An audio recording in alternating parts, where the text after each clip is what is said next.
वृंदावनी आनंदरे विठ्ठलो देव आळविते रे गोपाळ रंगले रे विठ्ठलो देव आळविते रे. प्रस्तुत प्रसंगी कीर्तन रूपी सेवेकरिता निवडलेला अभंग जगद्गुरु जगतवंदनीय सर्वांच्या अंतःकरणाचं अधिष्ठान असणारे माऊली महाविष्णू भगवान ज्ञानोबाराय यांचा 3 चरणांचा आणि वृंदावनातील भगवान श्यामसुंदराच्या सानिध्यात प्राप्त झालेला आनंद वर्णन करून सांगणारा अशा पद्धतीचा हा अभंग. या अभंगामध्ये माऊली महाविष्णू भगवान ज्ञानोबाराय आपल्याला काय प्रतिपादन करून सांगतात तत्पूर्वी आपण एकदा संतांना नमन करूया. श्री संतांची माताच्या नावावर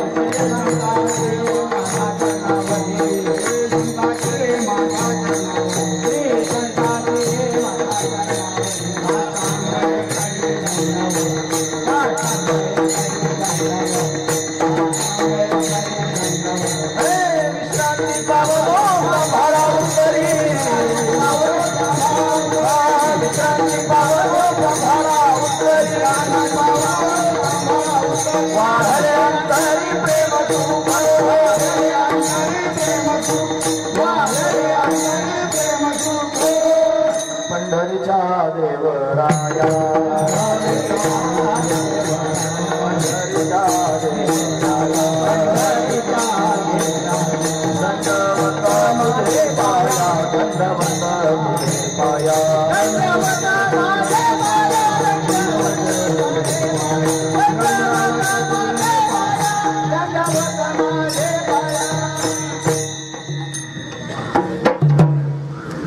श्री संतांचे माथा चरणावरी साष्टांग करी दंडवत विश्रांती पावलो सांभाळा उत्तरी वाढले अंतरी प्रेम सुख वृंदावनी आनंदुरे विठ्ठलो देव आळविते रे गोपाळ रतले रे विठ्ठलो देव आळविते रे. प्रस्तुत प्रतिवर्षीप्रमाणे याही वर्षी बाबांच्या पुण्यतिथी निमित्तानं होणारा आपला अखंड हरिनाम सप्ताह या सप्ताहातील असणारी काल्याची म्हणजे प्रसादाची असणारी कीर्तन रूपी सेवा ही अकारण करुणावरून आले भक्तकाम कल्पद्रू भगवान पांडुरंग परमात्म्याच्या अथांग करुणेने त्याच्या दैन्य आणि या सर्व संगीत मंडळींच्या माध्यमातून आमच्या वाटेला आलेली आहेत. सेवेकरिता निवडलेला अभंग माऊली महाविष्णू भगवान ज्ञानोबरायांचा आहे आणि माऊली ज्ञानोबा या अभंगाच्या माध्यमातून वृंदावनातला दिव्य असणारा आनंद प्रगट करून सांगतात. काय सांगतात महाराज म्हणतात अनंत कोटी ब्रह्मांडाचा नायक असणारा भगवान कृष्ण रूपाने प्रगट झाला. तो गोकुळात प्रगट झाला. त्यानं अनेक प्रकारच्या लीला केल्या. 11 वर्षापर्यंत भगवान ब्रजभूमीमध्ये राहिला आणि या वृंदावनातील सर्व लोकांना विशेष असणारा आनंद परमात्म्याने प्राप्त करून दिला. तो आनंद देतोय का बरं देतोय त्याचं कारण एवढंच आहे की त्याचे जे सवंगडी गोपाळ आहेत ते सर्व त्यांनी त्याला रत झालेले आहेत. त्याच्यावर प्रेम करतात. रती शब्दाचा अर्थ तो प्रेम. असं भरभरून प्रेम भगवंताकडून अपेक्षा करतात. भगवंताला प्रेम देतात आणि म्हणून खऱ्या अर्थानं तो आनंद देतोय. वृंदावनात आनंद प्रगट होण्याचं हे कारण आहे. वृंदावनी आनंदुले का विठ्ठल देव आळवितुले म्हणून विठ्ठल असणाऱ्या देवाची आळवणी वृंदावनात केली जाते. वृंदावनात त्याला कृष्ण म्हणतात आणि आपल्या महाराष्ट्रात त्याला विठ्ठल म्हणतात. लोकांना हे माहित नाही मला की कृष्णच विठ्ठल आहे. ते म्हणतात नाही तुम्ही कृष्णाचे भक्त आहात आणि आम्ही विठ्ठलाचे भक्त आहात. असे काही वारकरी पाहिजे ते म्हणतात नाही आम्ही विठ्ठलाची भक्ती सोडून दुसरीकडे त्यामुळे तुम्ही कृष्ण भक्ती बघा तुमची. असंही पाहायला मिळतं. अहो तोच कृष्ण विटेवर उभा आहे. त्यानं सगळी कामं आटोपली. त्यानं आटोपून तागणी महाराज विटेवर उभं राहायचं ठरवलं. मोठी लांबलचक आख्यायिका आहे. तो गोकुळातली सगळी संपदा घेऊन तागणी विटेवरती येण्याकरिता निघाला पुंडलिकाच्या भावार्थ आणि गोकुळ निघाला येतात निज प्रेम भक्ती भक्ता घ्या आता म्हणत असे म्हणून पुंडलिकाच्या भावार्थाकरिता तोच श्रीकृष्ण परमात्मा विटेवरती उभा आहे. ज्यानं वृंदावनात आनंद दिला. ज्यानं वृंदावनात अनेक प्रकारच्या लीला केल्या तो परमात्मा विटेवरती उभा आहे. म्हणतात भगवंतानं गोपिकांबरोबर महारास केले आणि देवाच्या बायकांनाही वाटायला लागले की आपल्या बरोबर सुद्धा रास व्हावे. मग बायका म्हणल्या देवा आमच्या बरोबर पण रासलीला करा. तेवढे अशी नाही होत रास.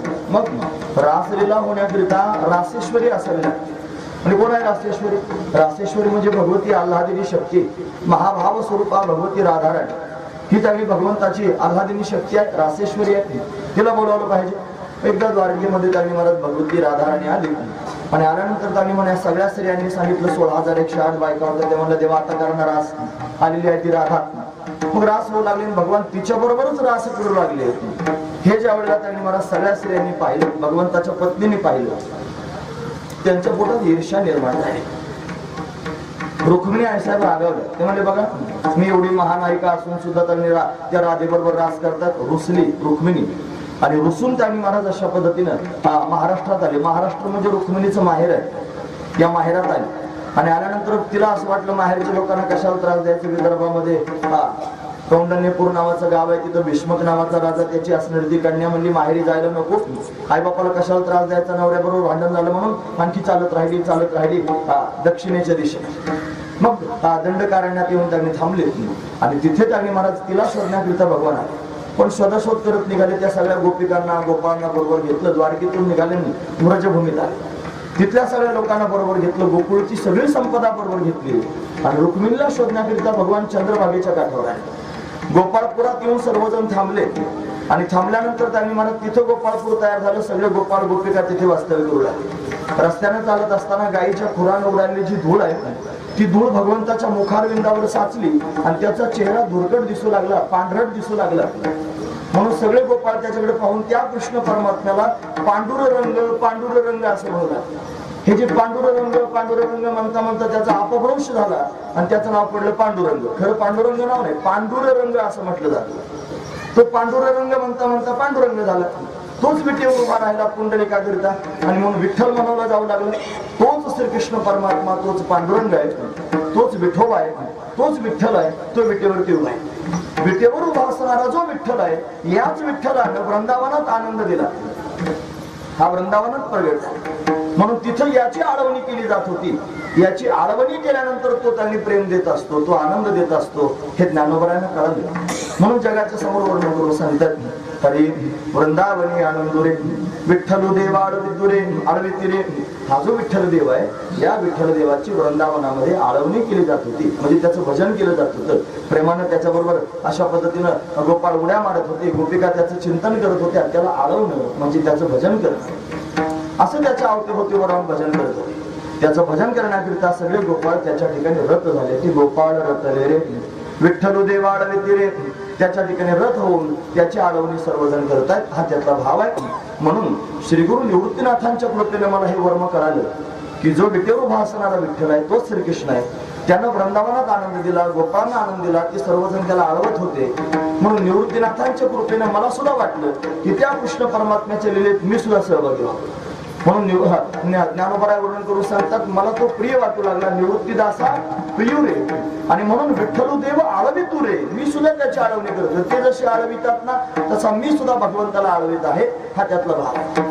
म्हणजे जसा गोपिकांना गोपाळांना भगवंताला आळवून त्यांनी विलक्षण आनंद प्राप्त झाला, तो आनंद आज सध्या सुद्धा आपल्या सर्वांना प्राप्त करून घेता येऊ शकतो. कोणत्या माध्यमातून? तो विटेवर उभा आहे आणि तोच कृष्ण परमात्मा आहे आणि तो आपल्या बरोबर त्या विलक्षण आनंदामध्ये त्यांनी चिंब होऊ शकतो. म्हणून आपणही त्याला आळवू शकतो आणि आळवून तो आनंद प्राप्त करून घेऊ शकतो. हा भाव आहे ज्ञानोबरायांच्या पोटात. मग ते म्हणतात निवृत्तीदासा प्रिय. मला तो प्रिय वाटतो. मी निवृत्तीनाथांचा दास आहे. मला तो परमात्मा प्रिय आहे म्हणून मी त्याची आळवणी करतोय. तो मला आनंद देतोय. कोणता? जो वृंदावनात प्रगट झालेला आनंद आहे तो मला प्राप्त होतोय. असा अभंगाचा सरळ अर्थ पाहण्याचा आपण प्रयत्न केला. विठोबा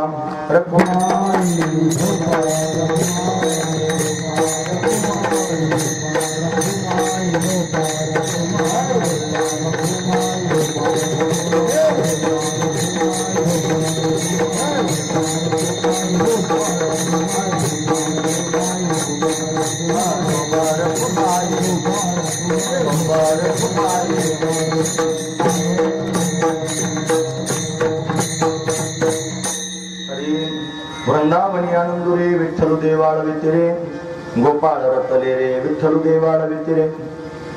प्रस्तुत प्रतिवर्षी बाबांच्या पुण्यतिथी निमित्तानं आपण हा सप्ताह या ठिकाणी आयोजित करतो. मला वाटतं आता 12 वर्ष झाले. हे 12वं वर्ष आहे. म्हणजे तप आपलं पूर्ण झालेलं आहे. म्हणजे सर्वांनी 12 वर्षापर्यंत अविरतपणे बाबांची सेवा केली. हे पण साधूची सेवा कधीच वायाला जात नाही. साधूच्या सेवेला भगवान प्रसन्न होतो. भगवंताची जर सेवा करत असाल, भगवंताच्या प्रसन्नते करता, तर त्याची सेवा केल्यानं लवकर प्रसन्न व्हायचा नाही. पण साधूची सेवा जर कराल तर परमात्मा लवकर प्रसन्न होतो. कारण त्याला साधू फार प्रिय आहे. साधू थोर दाना, साधू थोर दाना, साधू थोर दाना कलियुग. या कलियुगामध्ये साधू थोर आहे. त्या साधूची सेवा केल्याने परमात्मा प्रसन्न होतो, परमात्म्याला आनंद होतो आणि तो परमात्मा कृपा करतो. पण आपल्या जीवनामध्ये साधूची सेवा अतिशय गरजेची आहे. आपण 12 वर्षापासून त्यांनी अविरतपणे ही साधू सेवा करतो आणि बाबांची सेवा त्यांनी करतो. आज बाबांना या सगळ्या गोष्टी फार प्रिय होत्या. बाबा जरी संन्यासी होते, बाबांच्या गुरुजींचं नाव होतं शिवगिरी बाबा. जुन्या आखाड्याचे साधू होते बाबा. शिवगिरी त्यांच्या गुरुजींचं नाव होतं आणि त्यांनी गुरुजींची पण फार सेवा केली. बऱ्याच वर्षापर्यंत त्यांनी महाराज गुरुजींच्या सानिध्यात राहिले आणि त्यांचं मूळ गाव त्यांनी होतं कानपूर. कानपूरची होती, फार दूरची होती. ते स्वतः काही सांगत नव्हते, पण दुसरीकडून आम्हाला माहित होतं साधूनं स्वतःचं नाव गाव सांगत जाऊ नये, महत्वाची गोष्ट आहे. पण बाबा सांगत नव्हते ना. दुसरीकडून आम्हाला ते कळलं, स्वामीजींकडून आम्हाला कळालं होतं, त्र्यंबकेश्वरच्या स्वामीजी म्हणतात. आता तुम्हाला सगळ्यांनाच बाबांचं चरित्र चांगल्यापैकी माहिती आहे. थोडी उजळणी म्हणून 12 वर्षातून एकदा त्यांनी सांगावं या उद्देशाने सांगतो. लक्षपूर्वक ऐका. त्यांचा जन्मच झाला मुळात मूळ नक्षत्रावर. बाबांचा जन्म झाला मूळ नक्षत्रावर. आताचे हे लोक त्यांनी दसकटे जन्माला आले ते म्हणतात हे ज्योतिष फितिष सगळं खोट आहे, तुम्ही सगळे बावळट आहात म्हणतात. तुम्ही पत्रिका पाहता, जन्मपत्रिका पाहून आमकं करता, फरणं करता. हे सगळे नरक छाप लोक आहेत, नरकाच्या दिशेने प्रवास करतात. मग त्यांचं जास्त ऐकून आपल्याला जे बुद्धीला पडतं ते आपण करावं, महत्वाची गोष्ट आहे. कोणाचं ऐकून कशाला वागत.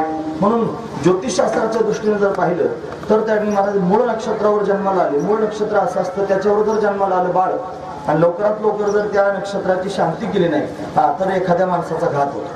मग तसंच झालं. बाबांची आई मरण पावली जन्माला आले बाबा. आता ती आई मरण पावल्यानंतर सर्वांनाच वाईट वाटलं. बापाला तर जास्त दुःख झालं बाबांच्या वडिलांना. त्यांना असं वाटलं की हे पोरगं झालं त्याच्यामुळे माझी बायको वाढली, आता काय करायचं. म्हणजे मुलाचं त्यागच करून टाकायचं म्हणून जवळच येणार बाबा. मग त्यांच्या आत्याने त्यांना सांभाळ म्हणजे मावळण होती, तिने त्यांनी लहानचं मोठं करायला सुरुवात केली. नंतर त्या वडिलांच्या पोटात प्रेम निर्माण झालं की जाऊ दे आता हे बाळ काय कारणीभूत आहे का म्हणून त्यांनी जवळ घेतलं आणि सांभाळलं. थोडे मोठे झाले त्याच गावात ते शिवगिरी बाबा यायला. त्या बाबाकडे पाहून त्यांनी भगवे कपडे घातलेले बाबा, संन्यासी बाबा पाहिल्यावर प्रभावित झाले आणि मनात असं वाटायला लागलं बाबांना की आपण संन्यास घेतला पाहिजे.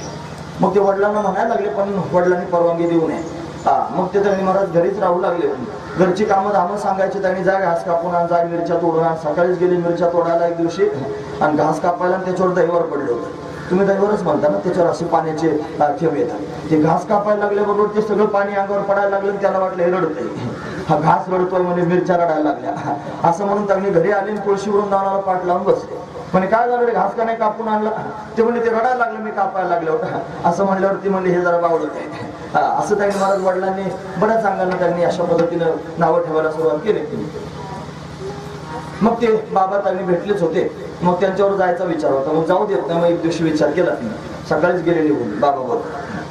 दिवसभर त्यांनी गेले. बापानं चक्र मारायला सुरुवात केली, कुठे गेला दिवसभर सापडलेच नाही. संध्याकाळी घरी आले. घरी आल्यावर असा मार बसला, महाराज कुठे गेला होता सांग, काही सांगितलंच नाही. मार खाऊन घेतला. 2-4 दिवस त्यांनी जाऊ दिले. परत 2 दिवस गेले महाराज, पडून गेले. मग 2 दिवस गेल्यानंतर पुन्हा त्यांनी बापानं चौकशी केली कुठे गेला असेल.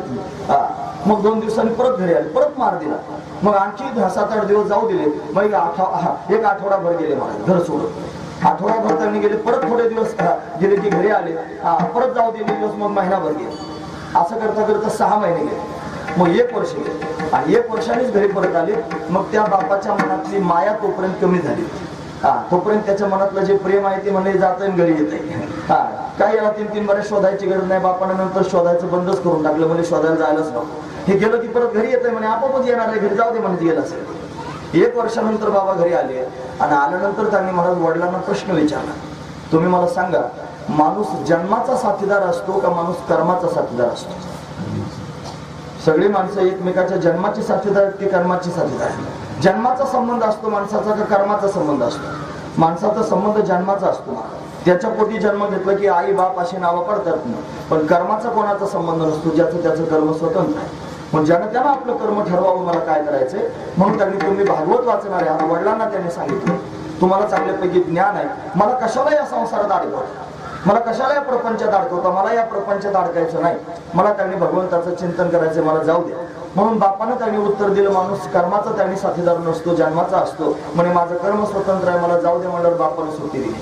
मग संन्यास घेतला. मग संन्यास घेऊन त्यांनी बरंचसं जीवन तिकडंच व्यतीत केलं आणि त्यानंतर या महाराष्ट्रातली असणारी संतभूमी त्यांना प्रिय वाटली. म्हणून औरंगाबाद जवळ निपट निरंजनला बऱ्याच काळापर्यंत बाबा राहिले. म्हणतात निपट निरंजन पासून त्यांनी पंढरपुरापर्यंत बाबांनी पायी वाड्या केल्या, 48 एवढ्या वाड्या केल्या. हा म्हणजे त्यांनी काय घ्यायचं, फक्त एक पडशी घ्यायची बरोबर, एक पताक घ्यायची, कोणा दिंडीत नाही काय नाही आपलं बरोबर त्यांनी एकटंच चालायचे. ज्या ठिकाणी थांबा वाटेल ते थांबायचं, विश्रांती करायची, मुक्काम करायचा. 2 घास आता ते काय कोणाच्या हातचं खात नव्हते, नंतर खात होते, पण त्यांना स्वतःच्या हातानंच तयार करायची सवय होती. आणि ते पण सूर्योदयाच्या आधीच तयार व्हायचं, सूर्य उगवला नैवेद्य दाखवायचं की लगेच जेवायला बसायचं, अशी त्यांची सवय होती. त्यांच्या हातानंच करायचे. असे जाग त्यांनी रोड करायचे, खंडोबासारखे, खंडोबाचे रोड तुम्ही पाहिले असतील कधी. त्यांना भजे खायला फार आवडायचे. मग ते भज्याची सगळी सामग्री जमा करून आणायची, मग ते भजे आवडायचे. त्यांना भेटायला गेल्यानंतर त्यांनी मला बरेच माणसं अजूनही त्यांना त्या पापड्या आवडायच्या खायला, ज्या बेसन पिठाच्या त्या पापड्या केलेल्या त्या त्याने आवडायच्या, अशी त्यांची आवड असायची. आणि काही फार जास्त चोचलेच करायचे असं काय नव्हतं. आमच्याकडे आम्ही एकदा घेऊन गेलो, दत्त मंदिरात थांबलो आणि थांबल्यानंतर स्वतःच्याच हाताने स्वयंपाक करायचे. कधीच्या त्यांनी शेंगा केल्या होत्या, त्या गवारीच्या शेंगा, आणि त्या शेंगांचा वास सुटला होता. आम्ही गेलो त्यावेळेला जेवायला बसलो, त्यांनी त्या शेंगा खातो. आम्हाला म्हणले खा ना प्रसाद म्हणे घ्या, थोडं घ्या. आम्ही घेऊन त्यांनी पाहिलं तर आम्हाला ते खावंच वाटत नाही, आणि ते शांतपणे निवांत खात होते. त्यांच्या चेहऱ्यावर काही भाव बदलले नव्हते, काय नव्हते. इटलेलं कालवण खात होते. कसं काय खात होते? अहो, त्यांनी विषयामध्ये अडकणारी माणसं आपण, जिभेची चोचले पुरवणारी माणसं आपण संसारी आहोत. आपल्याला आपली जीभ आवडत नाही. खरा महात्मा तोच आहे म्हणत जो कोणत्याच विषयाच्या अधीन होत नाही, जो कोणत्याच इंद्रियांच्या अधीन होत नाही. इंद्रिय त्यांच्या ताब्यात आहे, ते त्यांनी म्हणत या मस्तीत मस्त आहे, असं त्यांचा स्वभाव होता. पण पंढरीची वारी करणारे बाबा, त्यांना या सगळ्या गोष्टी फार जास्त प्रमाणात आवडत होत्या. त्यांना कीर्तन आवडायची, त्यांना पारायण आवडायची, त्यांना भागवताचं पारायण, ज्ञानेश्वरीचं पारायण फार अवघायचं. ज्ञानेश्वरी मंदिरात राहत होते त्यावेळेला सारखे ज्ञानेश्वरीचे पारायण करायचे. नंतर भागवताची शिवलीभंजनला जाऊन त्यांनी महाराज तिथे भागवताची पारायण बाबांनी केली. पण बाबांनी भरभरून परमार्थ केला जीवनभर.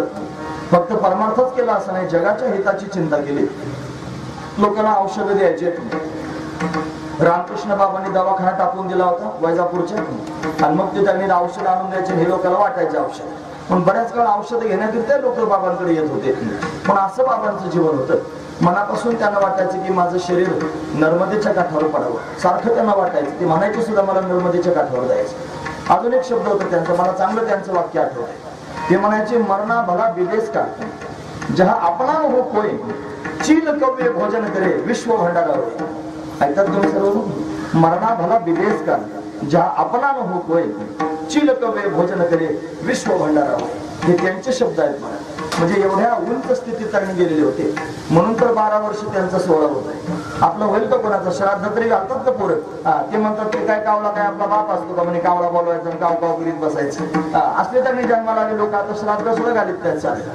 तर एवढे 12 वर्ष कोण करायला लागलं महाराज कोणाकडे?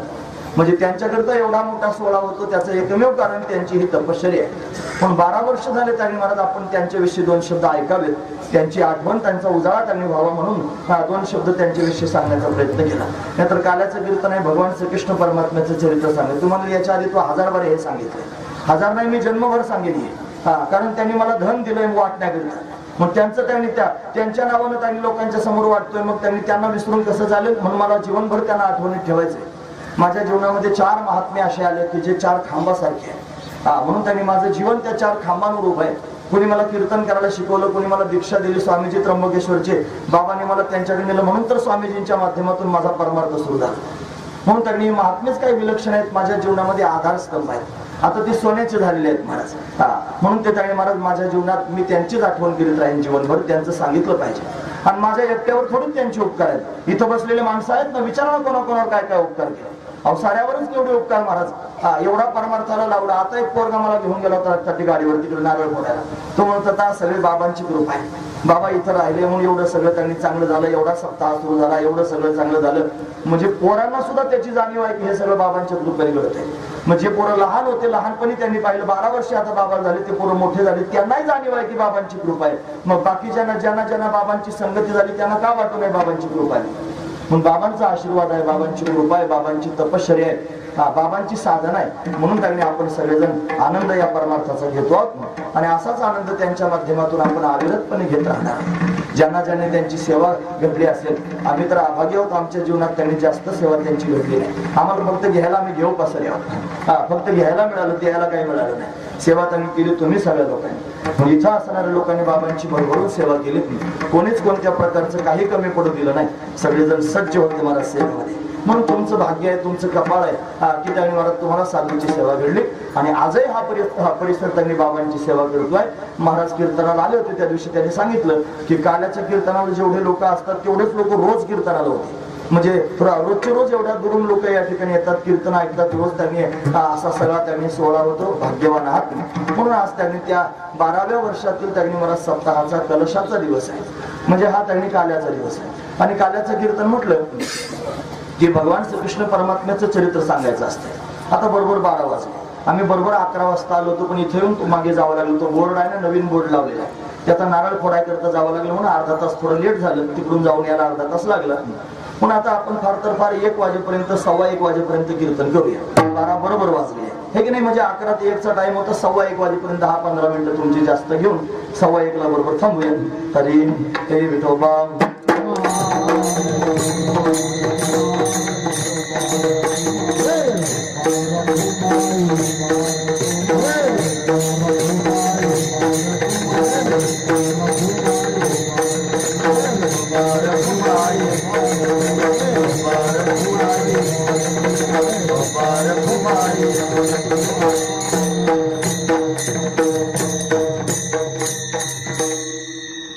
हरी 2 स्वर पेटीचा 3रा आहे. असं तुम्ही स्वर देत राहा. तुम्ही फक्त वाजवायचं काम करा. त्यावेळेला हे मध्ये स्वर फक्त तुम्ही देता. हरी वृंदावनी आनंदू रे विठ्ठल देवाला वितुरे, गोपाळ रतले रे विठ्ठल देवाला वितुरे.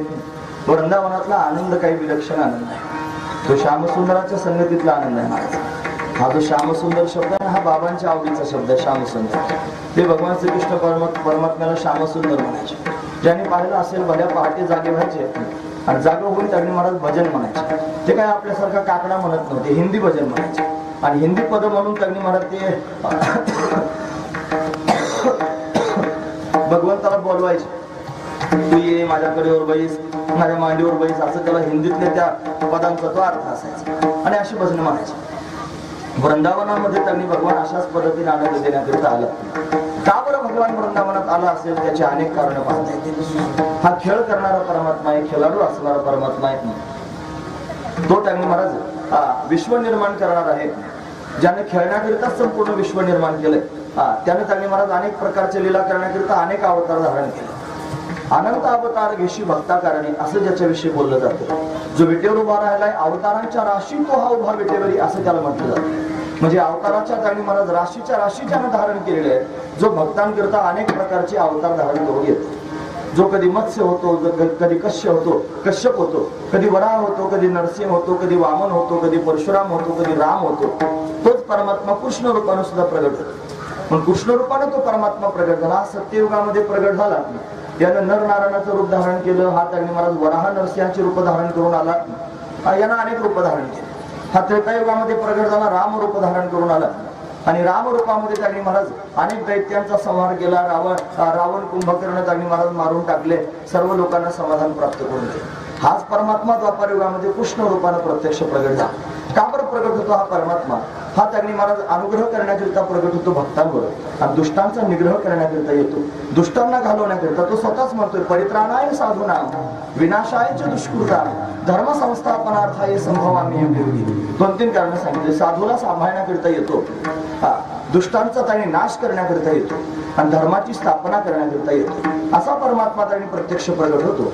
अनेक प्रकाराने त्याचे अवतार होतात. त्याच्यापैकी 6 प्रमुख प्रकार आहेत. 6 प्रकाराने प्रगट होत असतो. अंश, अंशांश, कला, आवेश, पूर्ण आणि पूर्णत्तम हे त्यांनी मला 6 लक्षण आहे. 6 लक्षणाने परमात्मा प्रगट होतो. अंश म्हणजे त्यांनी आपण सर्वजण भगवंताचे अंश आहोत. परशुराम आदी करून अंश अवतार आहे. यानंतर त्यांनी अंशांश अवतार आहेत. व्यासदेव आदी करून अंशांश अवतार आहेत. यानंतर त्यांनी महाराज कला अवतार आहे. मोहिनी आदी करून जे अवतार आहेत हे कला अवतार आहे.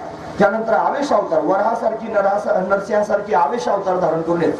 हा पूर्ण होऊन येतो. राम अवतार हा पूर्ण अवतार आहे. आणि श्रीकृष्ण अवतार हा पूर्णोत्तम अवतार आहे. पण अंश अंशांश कला आवेशपूर्ण आणि पूर्णोत्तम या 6 प्रकारानं परमात्म्याचं प्राकट्य होत असतं. तो पूर्णोत्तम रूपानं प्रगट झाला श्रीकृष्ण अवतारामध्ये. कारण पूर्णोत्तम का म्हणायचं तुम्हाला, रामाला पूर्ण अवतार म्हणतो आणि कृष्णाला पूर्णोत्तम म्हणतो का बरं? भेद केला असतो. भेद असा आहे, राम त्यांनी प्रगट झाला, सर्व काही करण्याकरिता समर्थ आहे, पण रामानं सगळं केलं नाही महाराज.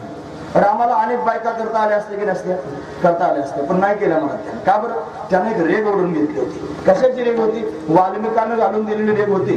म्हणून वाल्मिक जसं म्हणेल तसंच त्यांनी करीन महाराज वर्णन करून सांगतात. बोलीला वाल्मिक तैसाची करेल आणि वर्तनी दाबीने नामा तो विसर देत राहा. म्हणून त्यांनी जसं वाल्मिक त्यांनी बोलला तसंच करीन, वर्तून दाखवीन असं त्यांनी महाराज भगवंताने सांगितलं. म्हणून त्याला एक पत्नी व्रत धारण करावं लागलं. त्यानं त्यांनी महाराज आईचं म्हणणं खरं करण्याकरिता, वडिलांचं म्हणणं खरं करण्याकरिता वनवास त्यांनी स्वीकारला. नाही तर बऱ्याच गोष्टीचा बदल त्याला करता आला असता, पण वाल्मिकानं जसं जसं लिहून ठेवलं तसं जसं रामानं करून दाखवलं. म्हणून राम अवतार हा पूर्ण अवतार आहे, सर्व करायला समर्थ असून सर्व करीत नाही. वाल्मिकानं जेवढं लिहिलं तेवढंच रामानं केलं. पण कृष्ण अवतारात काय कोणी लिहून ठेवलं नाही महाराज. कृष्ण अवतार हा स्वतंत्र आहे. या अवतारामध्ये त्यांनी मला सर्व काही करण्याचं सामर्थ्य भगवंतामध्ये आहे आणि सर्व काही करण्याचं स्वातंत्र्य भगवंता आहे. सामर्थ्य पण आहे आणि स्वातंत्र्य पण आहे. राम अवतारामध्ये सामर्थ्य आहे पण स्वातंत्र्य नाही, पण कृष्ण अवतारामध्ये सामर्थ्य पण आहे आणि स्वातंत्र्य पण आहे. पण स्वतंत्र आहे मला सर्व काय करायला. मग काय काय करतो? यानं अनेक प्रकारची लीला केल्या ज्या कोणीच करू शकत नाही, कोणाला करता यायच्याच नाही कोणाला, अशा लीला केल्या. काय काय केलं? यानं डोंगरच उचलला, आघटीत लीला आहे. यानं अग्नीच पिऊन घेतला. अग्नी कुठे खाता येतो का? पण त्यानं खाऊन घेतला महाराज, अग्नीच पिऊन घेतला. आघटीत लीला आहे की नाही? यानं 16,108 बायका केल्या. आघटीत लीला आहे की नाही महाराज? एक बायको गेली की नाकात 9 येतात महाराज. घरात बसलं तर धड म्हणते पिशवी, जाय शांताने घेऊन ये, उपास आहे. परत आलं म्हणजे जाय तूप घेऊन ये, नाहीतर आणखी काय घेऊन ये. म्हणजे त्यांनी एक बायको केल्यानंतर तिच्याबरोबर संसार करायला एवढे कष्ट त्यांनी होतात. 16,108 बायका सांभाळणं काय सोपी गोष्ट आहे का? म्हणून तो परमात्मा प्रगट झाला आणि त्याला अशी लीला करून दाखवली महाराज. त्याला बालवयात तो जन्माला यायच्या आधीच त्यांनी महाराज लोकांनी त्याला मारण्याकरिता षडयंत्र केले. अजून जन्माला यायचं आहे, तेच त्यांच्या मिटिंगा झाल्या, येणार आहे, मारणार आहे. मग काय केलं पाहिजे? त्याला मारण्याची तयारी केली पाहिजे. असं त्याचं त्यांनी जीवन आहे, असं त्याचं चरित्र आहे. असा तो परमात्मा त्यांनी महाराज. नको आता 4 होते, 4 स्वर मंडळ कसं कोणत्या स्वर करू? तरी बाबा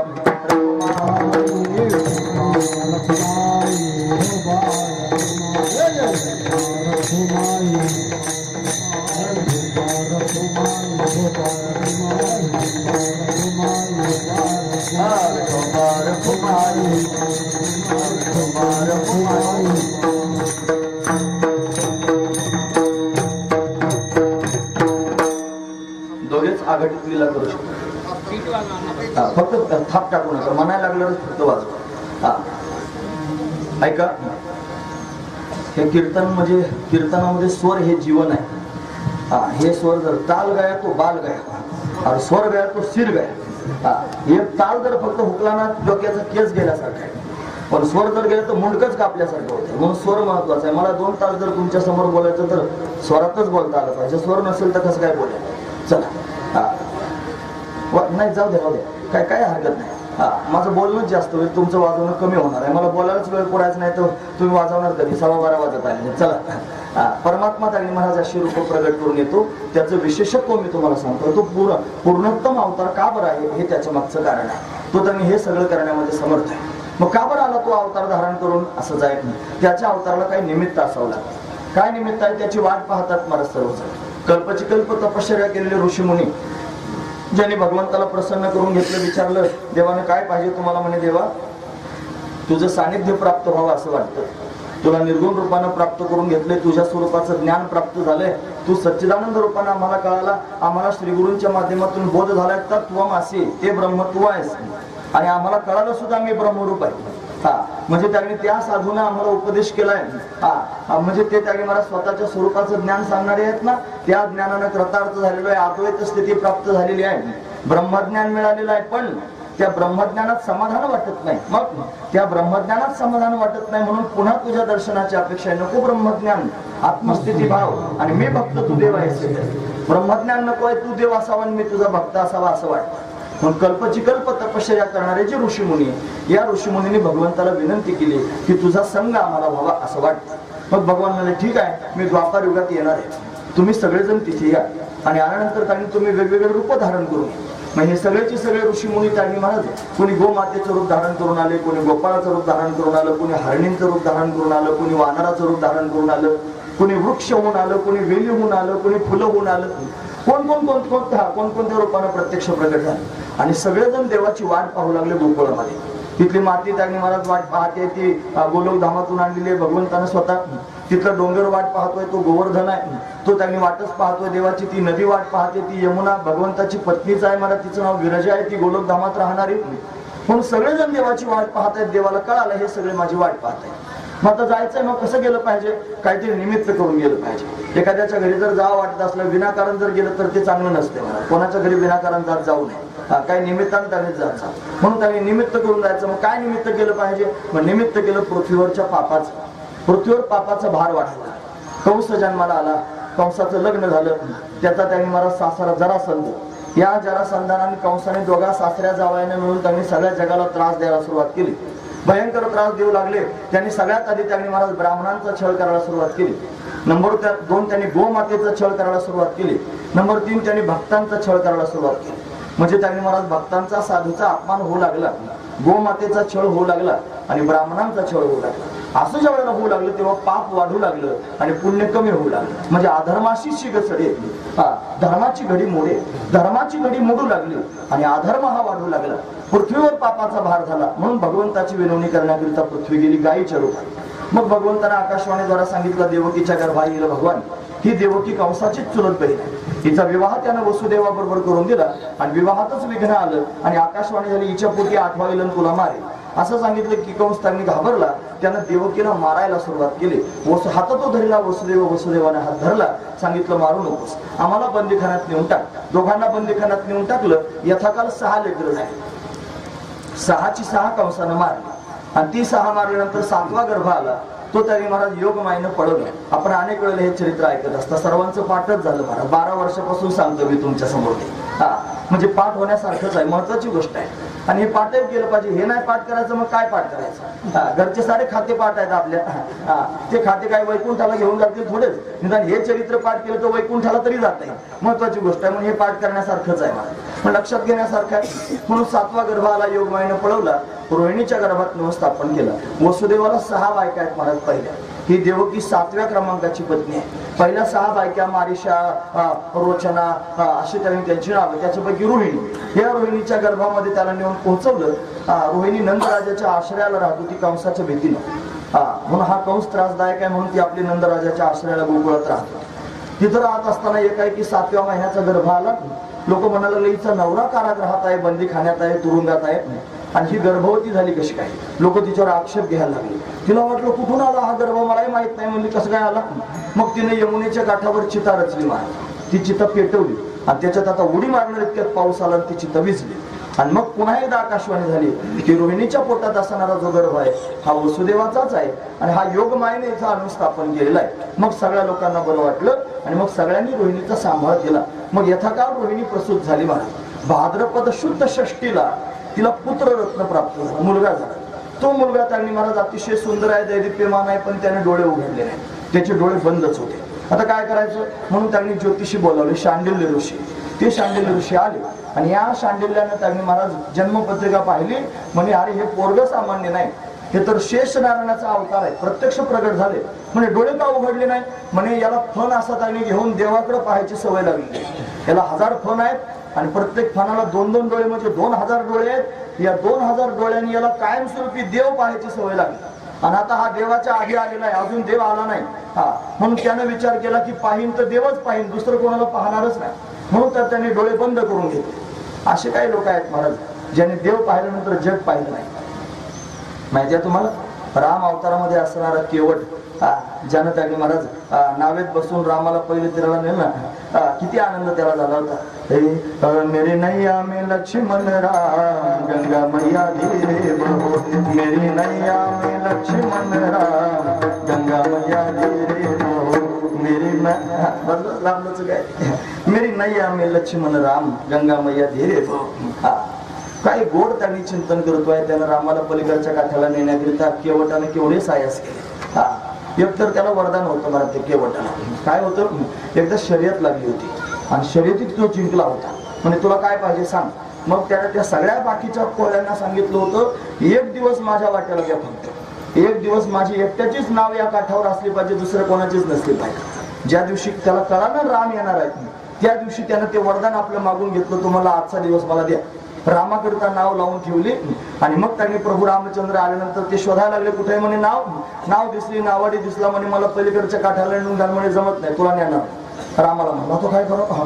ती म्हणे अरे मला पलीकडे जायचंय, माझी पत्नी माझा भाऊ माझ्या बरोबर आहे, मला नेऊन घाल म्हणे, जमत नाही तुला नेणार नाही म्हणे. का बरं. मी तुला ओळखलंय म्हणे, चांगलं ओळखलंय म्हणल्यानंतर तुझं मला गौप्य माहिती म्हणे, गुप्त गोष्ट मला माहिती आहे.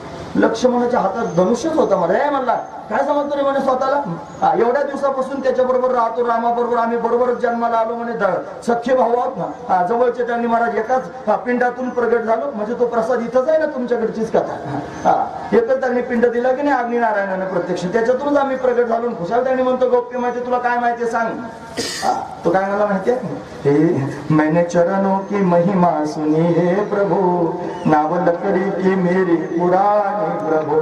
मैंने चरणों की महिमा सुनी हे प्रभु, नाव लकड़ी की मेरी पुरानी प्रभु. देवा मला तुझ्या पायाचा महिमा माहिती आहे. तुझ्या पायाचा स्पर्श झाला तर ती अहिल्या होती, दगड झाली होती, शिळा होती, मनुष्य झाली. तुझ्या पायाच्या स्पर्शाने जर दगडाची स्त्री होऊ शकते तर माझी लाकडाची नाव आहे जुनी, हिची जर बाई झाली मग काय करू. मला पहिलीच एक बाई आहे. एक बायको पहिलीच मी केलेली आहे, मला ही दुसरी बायको केल्यानंतर मग दोन सांभाळायचं माझ्या जीवावर येईल, मला जमत नाही, तो अजिबात बसायचा. मग ते बरंच पुढे झालं म्हणे, मला पाय धुऊ दे. मग देवाचे पाय धुतले, नावेत बसवलं, पलीकडच्या काठाला गेले. मग देवानं काहीतरी द्यायचं म्हणून अंगठी काढून द्यायला लागले. तो मला देत नाही म्हणे. का बरं. अरे सारखा धंदा आहे म्हणजे आपल्या दोघांचा. सारखा धंदा म्हणल्यावर लक्ष्मण परत तापला. तो मला सारखा धंदा, तू नावडी आहे मला साधा, इकडच्या तिकडं लोकांना नेऊन पोहोचवतो, रामाबरोबर म्हणतो सारखा धंदा आहे म्हणे. शांत राहा म्हणे. का बरं. म्हणला मी जसा गंगेच्या पलीकडे नेऊन घालतो सगळ्या लोकांना, तसा हा राम सुद्धा भवनदीच्या पलीकडे नेऊन घालतो सगळ्या लोकांना, म्हणून त्याचा माझा धंदा सारखा आहे. एका धंद्यातले लोक एकमेकाकडून काही घेत नाहीत.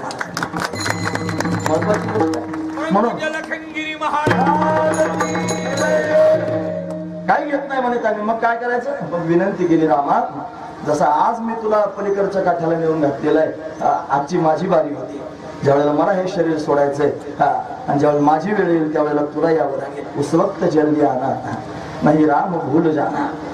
त्यावेळेला लवकर ये भगवंता, मला विसरू नकोस. हे बोलणं आहे महाराज. आणि ज्या वेळेला निघाले प्रभू, ते निघून गेल्यानंतर केवटानं डोळ्याला पट्टी बांधून टाकलं महाराज. तुम्हाला ज्या डोळ्याने राम पाहिलाय परत जग पाहणार नाही. डोळ्याला पट्टी बांधली, 14 वर्ष डोळ्याला पट्टी बांधून बसला. तसाच हा बलराम आहे महाराज. हा सुद्धा प्रगट झाला. आणि हा प्रगट झाल्यानंतर त्यांनी डोळे बंद केले होते. का बरं डोळे उघडले नाही. मला ज्या डोळ्याने देव पाहिलाय त्या डोळ्याने जग कसं पाहू. जोपर्यंत देव येत नाही तोपर्यंत डोळे उघडत नाही माझ्या. असा त्याचा भाव कळाला. म्हणे आता कुठं देव येईल. मग म्हणे आपला जो नंदराजा आहे त्या नंदराजाला अजून संतती नाही. कदाचित हा इथे आला म्हणजे तो सुद्धा आपल्या गोकुळातच येणार आहे, नंदराजाच्या घरी प्रगट होईल. म्हणून सगळ्या गावातल्या लोकांना बोलावलं. सगळ्यांच्या समोर शांडिल्य ऋषींनी प्रवचन दिलं. त्यानं सांगितले, पहा आपल्या नंदराजाला बऱ्याच काळापासून संतती नाही, त्याला जर संतती व्हावी असं तुम्हाला वाटत असेल तर तुम्ही सगळ्यांनी एकादशीचं व्रत करा, निर्जला एकादशीचं. रोज सकाळी हेच सांगतोय महाराज मी लोकांच्या समोर. तेवढ्या करताच मला देवानं पाठवलंय असं मला वाटायला लागलंय. आता रोज कृष्ण चरित्र सांगतो. रोज 3 दिवस तर सलग झालेत आता कृष्ण चरित्रच चाललंय. मला वाटतं हे मी सांगतो असं नाही, मला वाटतं त्याला वाटतंय मी सांगावं असं आहे. म्हणून तोच माझ्या मुखातून हे सारखं ओढून घेतो, कुठून कुठून जुळून आणतो, सांग म्हणतोय सगळ्यांच्या समोर. महत्वाचं आहे महाराज, गोड आहे भारी, याच्यात खरं जीवन आहे. नाहीतर ब्रह्मज्ञान प्राप्त करून दगडासारखं पडून राहण्यात जीवनाचा आनंद नाही. ब्रह्मज्ञानाच्या पलीकडे निघून गेल्यानंतर त्यांनी महाराज स्वरूपाचा बोध प्राप्त झाल्यानंतर भगवंताच्या भक्तीत पदार्पण केल्याने जीवनाचा आनंद आहे. दुसरा कशात आनंद नाही, महत्वाची गोष्ट आहे. पण हा आनंदच आहे, तो परमात्मा त्यांनी प्रत्यक्ष आता प्रगट होणार आहे. इकडे सगळ्या लोकांनी निर्जला एकादशीचं व्रत केलं. यशोधराणी गर्भवती झाली. इकडे कंसाला त्यांनी कळालं 7वा गर्भ आला, गळून गेला. मला माझ्या भीतीने गर्भ गळून जायला लागले देवकीचे. फुगला महाराज कंस. आता कंस आणि फुगा एकार्थवाचक शब्द आहे, कारण अहंकार म्हणजेच कंस. कंस हा अहंकार आहे महाराज. त्याला फार चांगलं बरं वाटलं, मला बरं झालं 7वा गर्भ गळून गेला आणि आता 8म गर्भ रूपाने परमात्मा प्रत्यक्ष प्रगट होणार आहे. आपल्यासारखा प्रगट होत नाही. आपण कसे प्रगट होतो माहितीये, पर्जन्याच्या माध्यमातून जीवात्मा भूमंडलावर येतो. म्हणजे पाऊस पडतो, पावसाच्या धारांबरोबर येतो, वनस्पतींमध्ये प्रवेश करतो, मग त्या वनस्पती बापाकडून खाल्ल्या जातात, बापाच्या उदरात प्रवेश करतो, मग बापाच्या तेजात प्रवेश करतो तो जीवात्मा, आणि ते तेज आईच्या गर्भात स्थापन केलं की तिथं त्याचा मग त्यांनी वाढ होत असते. हे आपल्या जन्माची शृंखला आहे. पण परमात्मा तसा नाही. परमात्मा दिव्य रूपाने जन्माला येतो. तो आपल्यासारखा त्यांनी नाकी तोंडी कृमी किडे गर्भवासाचे दुःख कार्य असलं त्याला काही नसतंय महाराज. तो दिव्य रूप धारण करून येतो. म्हणून देवकीचं तेज त्यांनी महाराज वाढू लागलं. ते त्यांनी कंसाला दिसलं, कंस व्याकुळ होऊ लागला. देवकीचे तेज दिसे जैसा सूर्य आणि कंसाचे हृदय जळत असे, कंस व्याकुळ होऊ लागला. अशी अवस्था निर्माण झाली. आता काय करावं? भगवंताच्या प्राकट्याची वेळ जवळ आली. श्रावण महिना आला. आपण त्यांनी महाराष्ट्रातले लोक श्रावण महिना म्हणतात आणि तिकडे वृंदावनातले लोक भाद्रपद महिना म्हणतात, भादोका मास म्हणतात, आपण श्रावण महिना म्हणतो. त्यांच्यात आणि आपल्यात मोजण्याचा 15 फरक आहे. म्हणून आपल्याकडे श्रावण महिना. आपण श्रावण काय म्हणतो? आपल्याला नामदेव महाराजांनी सांगून ठेवलं. ते काय म्हणतात? दशरथे मारेला तोच होता मास. आता दशरथानं कोणाला मारलं होतं? रावणाला. म्हणजे तुम्ही ऐका श्रावण नाही तर जर काय रावणाला म्हणल्यावर असं असं करतात लोक, मग समजायचे कोणी ऐकत नाही कशाला सांगतो असं होतं ना बऱ्याच वेळेला. म्हणून त्यांनी दशरथानं मारलं होतं श्रावणाला. म्हणून त्यांनी श्रावण नावाचा महिना होता. म्हणजे दशरथे मारीला तोच होता मास. म्हणजे दशरथानं श्रावणाला मारलं होतं त्याच्याच नावाचा महिना होता श्रावण महिना. या श्रावण महिन्यामध्ये वद्य पक्ष होता. या वद्य पक्षामध्ये अष्टमी तिथी आली. या अष्टमी तिथीला बुधवार आला. त्या दिवशी रोहिणी नक्षत्र आलं. त्या दिवशी चंद्रबळ अतिशय चांगलं झालं. ग्रह नक्षत्र भगवंताच्या अनुकूल झाले. भगवंताच्या प्राकट्याची स्थिती निर्माण झाली. आणि आता त्यांनी रात्रीचे 12 वाजले. रात्रीच्या 12 वाजता मथुरेमध्ये कारागृहात लख्ख असणारा प्रकाश पडला. भगवान त्यांनी दिव्य तेज रूपानं प्रगट झालं. देवदेवतांनी भगवंताची स्तुती केली होती. सत्यव्रतम सत्यपरम त्रिसत्यम सत्यांचे योनिम निहितांचे सत्य सत्यस्य सत्यमूर्त सत्यनेत्रम सत्यात्मकम त्वं शरणं प्रपन्ना. देवतांनी भगवंताचं स्तवन त्यांनी केलं होतं. तो परमात्मा तेज रूपाने प्रत्यक्ष प्रगट झाला.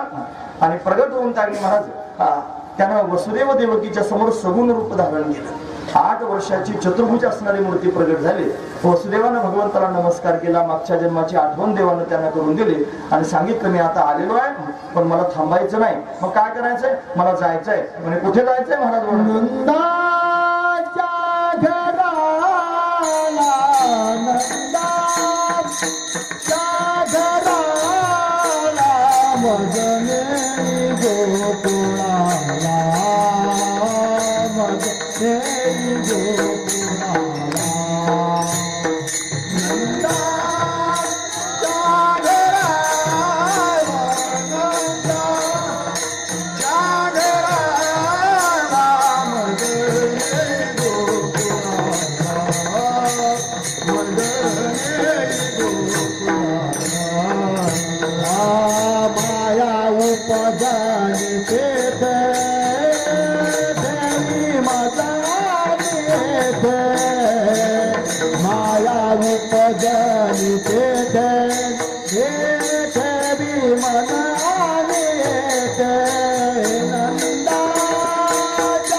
नंदाच्या घराला मजनी गोकुळाला. मला नंदराजाच्या घरी गोकुळाला जायचं, मला तिथे नेऊन घाल. म्हणे एवढा मोठा झालास देवा, तुला कसं काय न्यायचं रे आता? म्हणे मी जरी मोठा झालेला दिसलो ना तरी मला सगळं करता येतं, मी लहान होऊ शकतो. देवानं स्वतःच सांगितलं. म्हणून तो त्यांनी महाराज त्याला पाहून दिव्य आनंद त्यांनी झाला. वसुदेव देवकीला आनंदाने त्याचे स्तवन करू लागले. हा जो आनंद आहे ना, आताशी मथुरेतला आनंद आला. अजून आपल्याला वृंदावनातल्या आनंदापर्यंत जायचं. मथुरेत आनंद झाला वसुदेव देवकीला. मग देवानं त्यांनी लहान रूप धारण केलं. देवकीनं देवाला मांडीवर घेतलं, त्याला स्तनपान करू लागले. आणि स्तनपान करत असताना फार आनंद वाटू लागला. पण दुसऱ्या क्षणाला आठवण आली की हे जर त्यांनी बाळ झालं हे कंसाला कळालं तर कंस धावत येईल. म्हणून त्यांनी घाईघाईनं म्हणू लागले, अरे हे सोडा सोडा मिठी लपवा लपवा जग जेठी, जने कंसाशी कळेल माझ्या बाळाशी मारेल. कंसाला जर कळलं तर माझ्या बाळाला मारून टाकेल, लवकरात लवकर घेऊन जा. वसुदेवानं देवाला हातात घेतलं आणि हातात घेतल्याबरोबर त्यांनी बंधनं गळून पडली. उचलला कमळापती पायाची बंधने गळती, बंधनं गळून पडली. भगवंताला हातात घेतलं निघाले. द्वारपाल झोपी गेले, दरवाजे उघडले, कुलप गळून पडलेले आहेत. एक टोपली जवळ आली, देवाला टोपलीत घातलं, डोक्यावर घेतलं, रस्त्याने चालू लागले. दो पाऊस पडू लागला. यमुना नदीला पूर आला, पुरात प्रवेश केला. वसुदेवाच्या घोट्याचं पाणी गुडघ्याला, गुडघ्याचं कमरेला, कमरेचं छातीला, गळ्याला लागू लागलं. देवानं पायाचा अंगुष्ठ लावल्याबरोबर यमुना दुभंगली.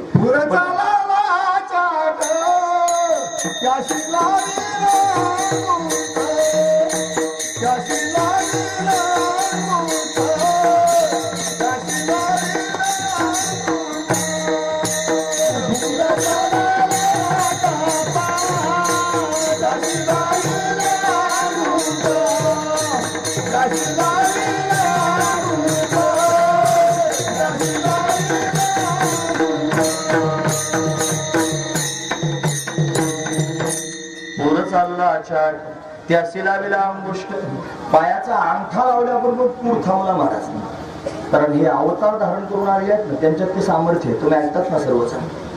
जगद्गुरु शंकराचार्य त्यांच्या गुरूंना शोधायला गेले होते. कुठं माहिती आहे ना, ते त्यांनी केरळ प्रांतातून निघाले.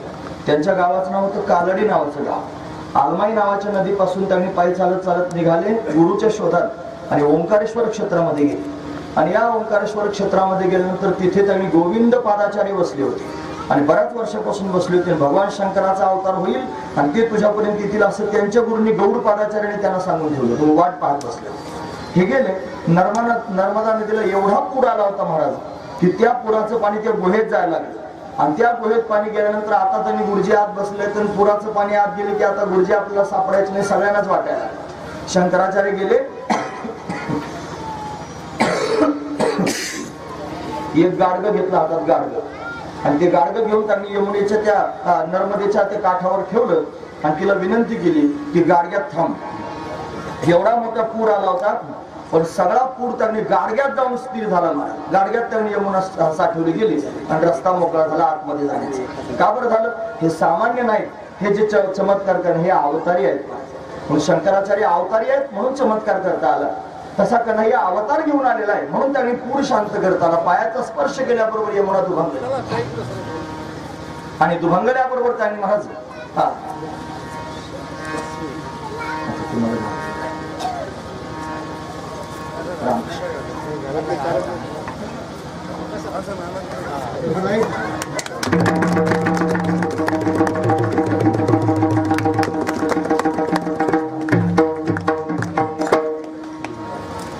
विठोबार कुमारी विठोबार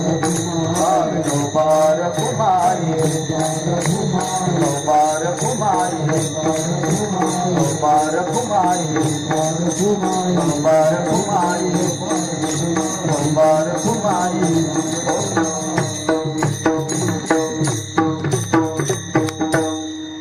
तुम्ही पूर वसरल्यावर आले. आता पूर चालला, त्याने लावलेला अंगुष्ठ अंगठा लावल्याबरोबर पूर वसरला. दुभंगली यमुना. पलीकडच्या काठाला भगवान जाऊन पोहोचले. तिथे कन्या प्रगट झाली होती, तिला आपल्या बरोबर घेतलं आणि इकडे कारागृहात आले. तिनं आकांत केला. कंस धावत आला, तिला मारण्याचा प्रयत्न करू लागला. तिनं कंसाला सांगितलं तुझं लागी वधी उपजला मजा आधी. इकडे त्यांनी महाराज कंसाला बातमी कळाली. तिकडे गोकुळामध्ये त्यांनी परमात्म्याच्या प्राकट्याची बातमी सुनंदेच्या माध्यमातून सगळ्या गावाला कळाली. गवळण सांगे गवळणीला पुत्र झाला यशोदीला. सगळा गाव आनंदाने भगवंताला पाहण्याकरिता येऊ लागला आणि गोकुळवासी लोक भगवंताला पाहून एवढे सुखी झाले. आता हा गोकुळातला आनंद आहे महाराज. त्याने सुख ताईने झालं, आनंद झाला म्हणून काय केलं, गुढ्या उभारल्या, तोरणं लावली, कथा करू लागली, गाणी गाऊ लागली. एवढा दिव्य आनंद त्यांनी गोकुळात झाला. त्या आनंदाचा, त्या सुखाचा त्यांनी महाराज शब्दात त्यांनी सोहळा वर्णन करून सांगता येत नाही महाराज.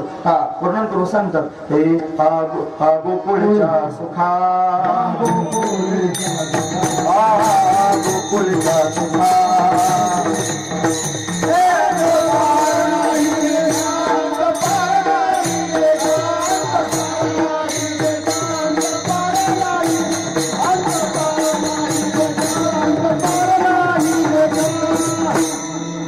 गोकुळीच्या सुखांत पार नाही लेखा. गोकुळात एवढं सुख झालं की त्याला अंत पार राहिला नाही महाराज. ते नंद घरानंद भयो रे, जय जय कन्हैया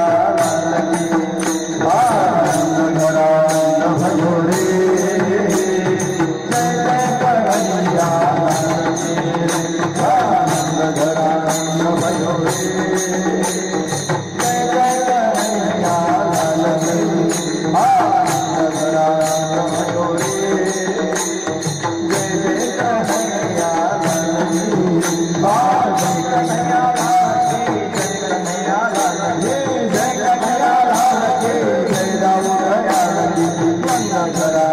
भयो रे, जय जय कन्हैया लाल की.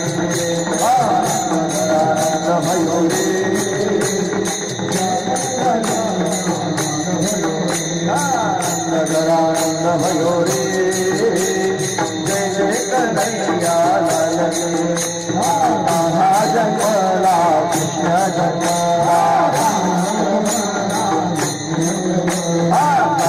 जन्मला कृष्ण जन्मला. नंदराजा घरी आनंद झाला, गोकुळ नगरीत आनंद झाला.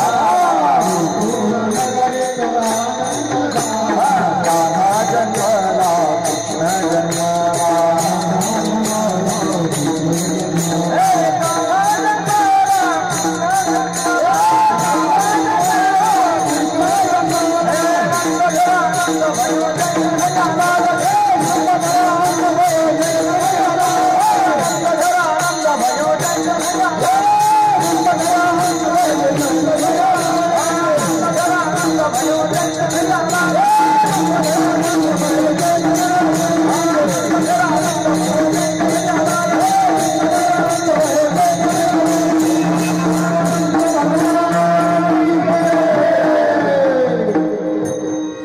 नंदघर आनंद भयो. सगळा गाव आनंदाने विभोरून नाचू लागला म्हणत.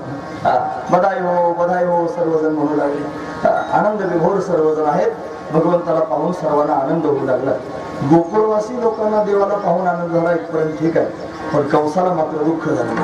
महाराज बरोबर सांगतात हरी बाजूच नका हरी कृष्ण गोकुळी कृष्ण गोकुळी जन्म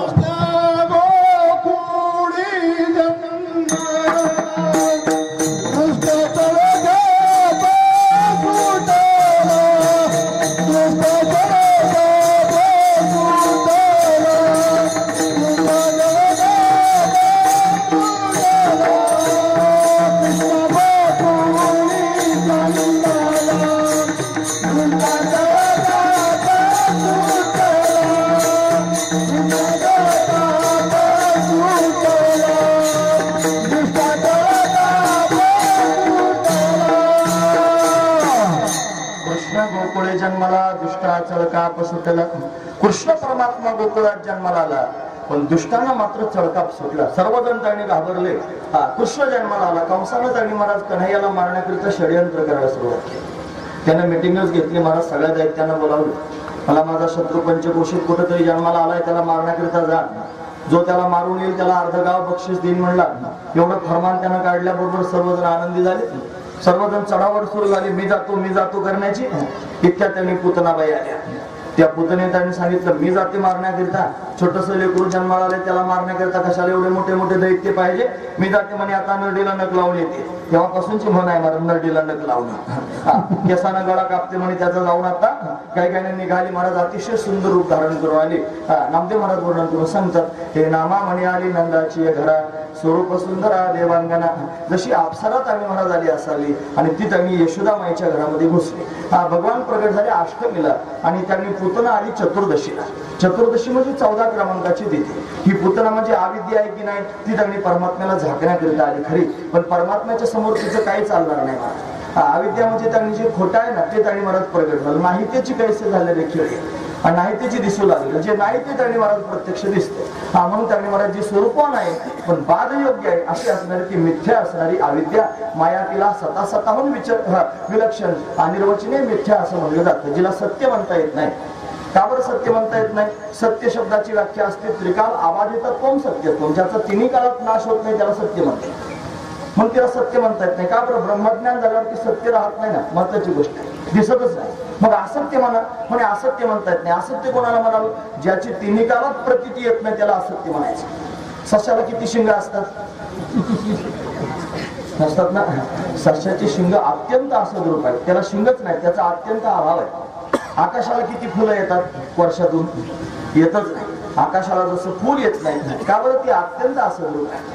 हे जसं आहे ना तसंच त्यांनी महाराज असत्याला म्हणावं ज्याची प्रतीतीच येत नाही. मग हिला सत्य म्हणावं तर ती दिसते, आणि असत्य त्यांनी म्हणावं तर त्यांनी महाराज अशा पद्धतीने सगळ्या जगाला त्रास देते.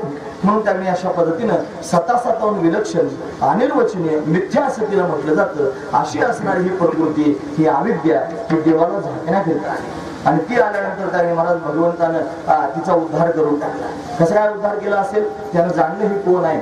ही त्यांनी महाराज पुतना आलेली आहे, मागच्या जन्मातली बळीची कन्या रत्नमाला आहे. सगळं चरित्र तिचं पाहिलं. ती हस्तानामध्ये विष घेऊन आली. ती भागवतकार सांगतात, अहो बकीयम स्तन कालकूटम जिघनसया पाये गप्य साध्वी लेभे गतीम धातुचिताम तोन्यकम वादयालोम शरणम पुढचे.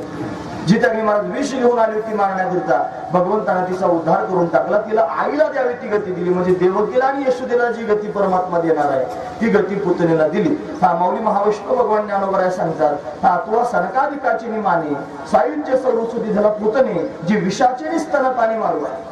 विष घेऊन मारायला आली पण तिला सायुज्य मोक्ष प्राप्त करून दिला. असा भगवंताचा स्वभाव आहे. पुतना मारून टाकला. पुतना मारण्याची बातमी कंसाला कळाली.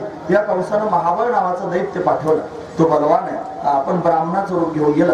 पण भगवंताने त्यांनी पाहिलं ब्राह्मण होऊन आला. ब्राह्मण भगवंताला प्रिय आहे. ब्राह्मणाचा आदर करतो भगवान. ब्राह्मण हे भगवंताचं मुख आहे. म्हणून त्यांनी उठसूट ब्राह्मणाला नाव ठेवत जाऊ नका. उठसूट ब्राह्मणाची निंदा करू नका. ब्राह्मण त्यांनी भगवंताला प्रिय आहे महाराज, वंदनीय पूजनीय आहे. म्हणतात ते असे वागतात. अरे ते वागतील त्यांची ते भोगतील. आपल्याला काय त्रास आहे? ते आपले हे जो करेल तो भरेल. पाप पुण्य काय लोकांना कळत नाही का? कळत नाही का? आजचे लोक सुज्ञ आहेत महाराज. आईच्या पोटातून लेकरू आलं तर ते मोबाईलवर हॅलो म्हणते, लगेच दाबवतो. एवढे हुशार झाले महाराज. एवढे त्यांनी पुढे गेलेली पिढी आहे. म्हणून त्यांनी महाराज बाकीचं काय लोकांना सांगायची गरज नाही. लोकांना पापही कळतं, लोकांना पुण्य पण कळतं.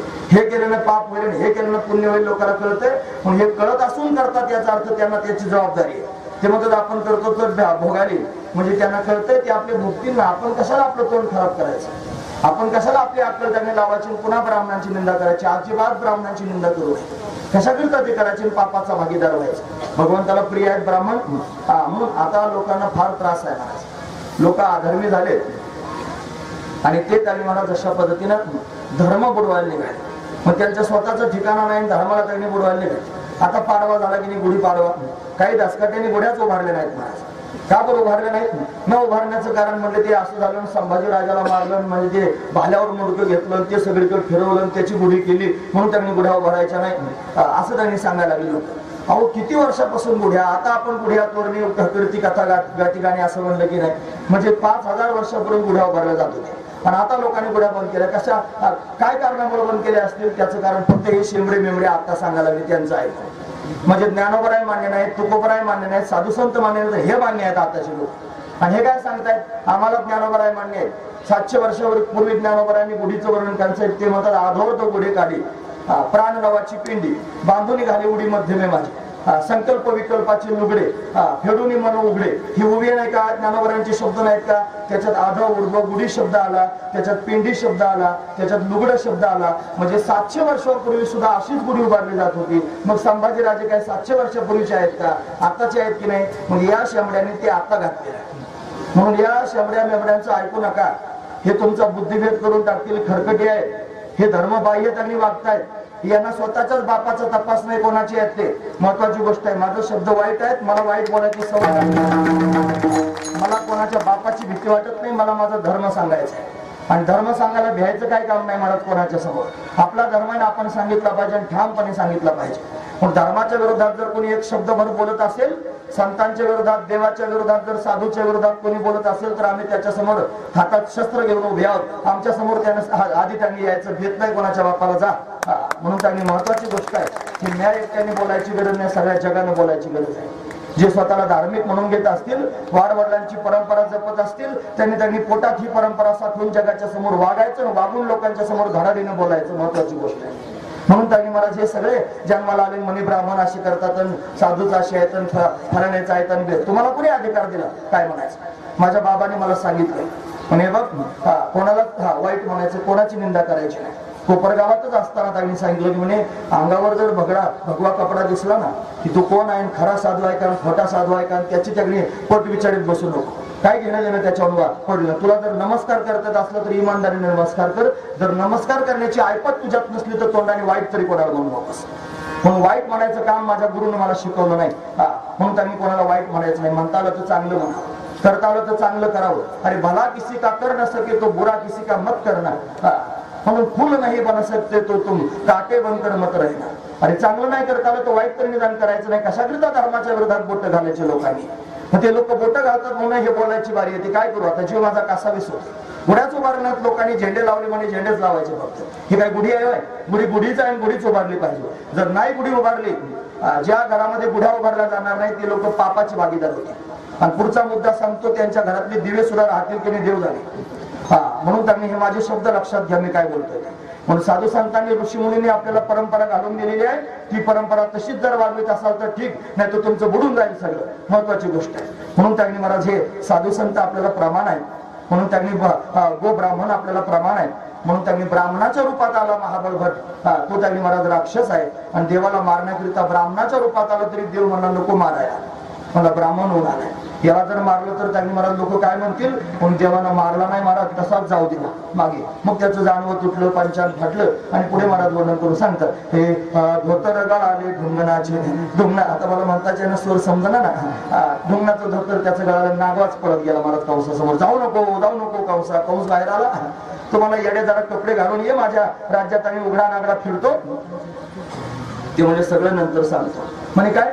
म्हणे असं आहे, तुला त्यांनी मारण्याकरिता जो जन्माला आलाय त्याला मारायला गेलो होतो, पण मी ब्राह्मण होऊन गेलो, मग जिवंत परत आलो. तू जर गेला तर तुझी गॅरंटी देता यायची नाही कंसा.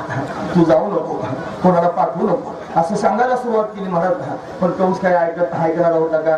कंसानं फार षडयंत्र केले आणि कंसानं अनेक प्रकारचे दैत्य पाठवले. त्या सगळ्या दैत्यांना भगवंतानं मारलं. महाराज वर्णन करून सांगतात हे काग बग रेखा मारले बाळपणी,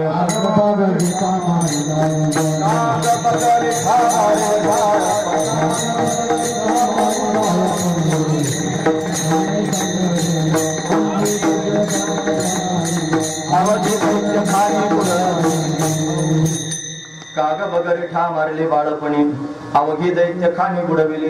कागासूर मारला, बगासूर मारला, अघासूर मारला, धेनुकासूर मारला, रिठासूर सारे मारले महाराज. 1:15 वाजेपर्यंत सगळे संपवले. एवढंच काम करण्याकरिता आला का म्हणे नाही. तो त्यांनी महाराज अनेक प्रकारच्या लीला करतोय. काय करतो लीला? यानं भक्तांना आनंद देण्याकरिता त्यांनी महाराज रांगायला सुरुवात केली. हा रांगू लागला. कसा रांगतोय महाराज सांगतात, तळवे तळ हात टेकी डाव्या गुडघ्याने रांगत रंगणी रंगणात तुम्ही रांगता रांगता काय करू लागला महाराज वर्णन करून सांगतात, रांगत रंगणी चोरी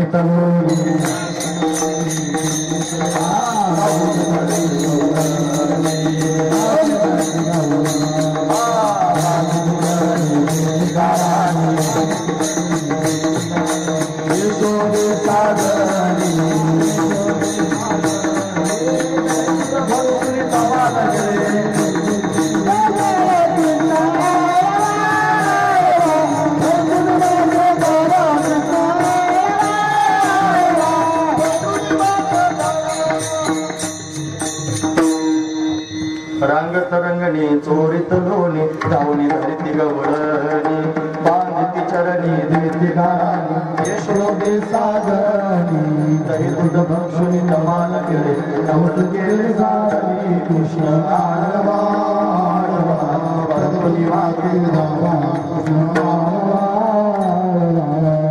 रांगू लागला कन्हैया रांगताना लीला करू लागला. तो त्यांनी महाराज रांगत रांगत गोपिकांच्या घरात घुसू लागला, दोन्ही चोरू लागला. गोपिकांनी त्याच्या पायाला बांधायला सुरुवात करावी, यशोदेकडे गारणं सांगण्याकरिता जावं. देती गारण यशोदे साजनी असा लीला करणारा हा कन्हैया रांगता रांगता उभा राहू लागला. उभं राहता राहता त्यांनी महाराज पाऊल टाकू लागला, चालू लागला. चालता चालता पडू लागला, मित्रांबरोबर खेळू लागला. त्याचं अतिशय सुंदर असणार ते रूप पाहून सगळ्या गोपींनी विभोर होऊन जाणार. फार सुंदर असणार हा कन्हैया. त्याचं सौंदर्य त्यांनी महाराज आणखी निखळून निघावं जेव्हा आई त्याचा शृंगार करत असते. आईनं स्वतःच्या हाताने त्यांनी महाराज त्याला स्नान घालावं. रत्नजडीत असणारा चौरंग असावा सोन्याचा, त्याच्यावर कन्हैयाला बसवावं. गंगाजळी त्यांनी आणावी. गंगाजळी म्हणजे गंगाळा आपण म्हणतो ना, त्याला खरा शब्द गंगाजळी आहे, त्याचं पण लोक त्याला गंगाळ म्हणतात. हे असे अपभ्रंशी बरेच शब्द आहेत महाराज. अशी गंगाजळी आणायची, त्याच्यात गंगाजळ घालायचं, यमुनेचं जळ त्यांनी घालायचं, त्याच्यात गुलाबजल टाकायचं, स्वतःच्या हाताने सुगंधी द्रव्य त्यांनी घेऊन म्हणजे उठणं भगवंताच्या अंगाला लावायचं. मग त्याला त्यांनी स्वतःच्या हाताने स्नान घालायचं. स्नान घालून त्याची केशभूषा अतिशय सुंदर तयार करायची, माथा बाबर झोटी असं आपण म्हणतो ना. मग त्याच्यावर मोरपीस लावायचा, त्याच्या कपाळाला मल्यागिरी चंदन लावायचा, त्याच्यावर केशराची उटी द्यायची. त्याच्यात हातादंडामध्ये बाजूबंद त्यांनी घालायची, कमरेला त्यांनी पितांबर नेसवायचा, शेला असा बांधायचा. त्याच्या हातामध्ये मुरली म्हणजे पावा द्यायचा. मकराकार कुंडले कन्हैयाच्या कानामध्ये त्यांनी घालायची. गळ्यामध्ये वैजयंती माला त्यांनी भगवंताच्या घालायची, तुलसी माला गळ्यात त्याच्या अतिशय सुंदर शोभून दिसत होत्या. असा शृंगार आईनं कन्हैयाचा करावा. आणि असा शृंगार करून त्यांनी या कन्हैयानं राजाचा मुलगा म्हणून गावामध्ये खेळायला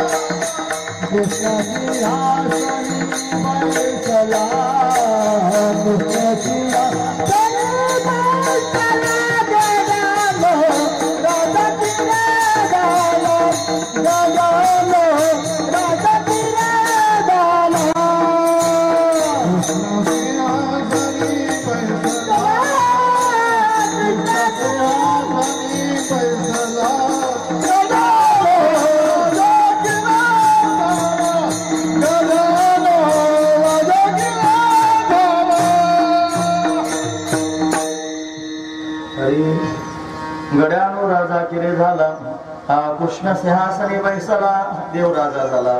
त्याला सर्वजण त्यांनी महाराज अतिशय प्रेमाचं स्थान देऊ लागले. हा कन्हैया एवढा सुंदर त्यांनी महाराज शृंगार करून सगळ्या मित्रांमध्ये खेळायला जाऊ लागला. याचं सौंदर्य पाहून त्यांनी महाराज मन विभोर होऊन जात होतं.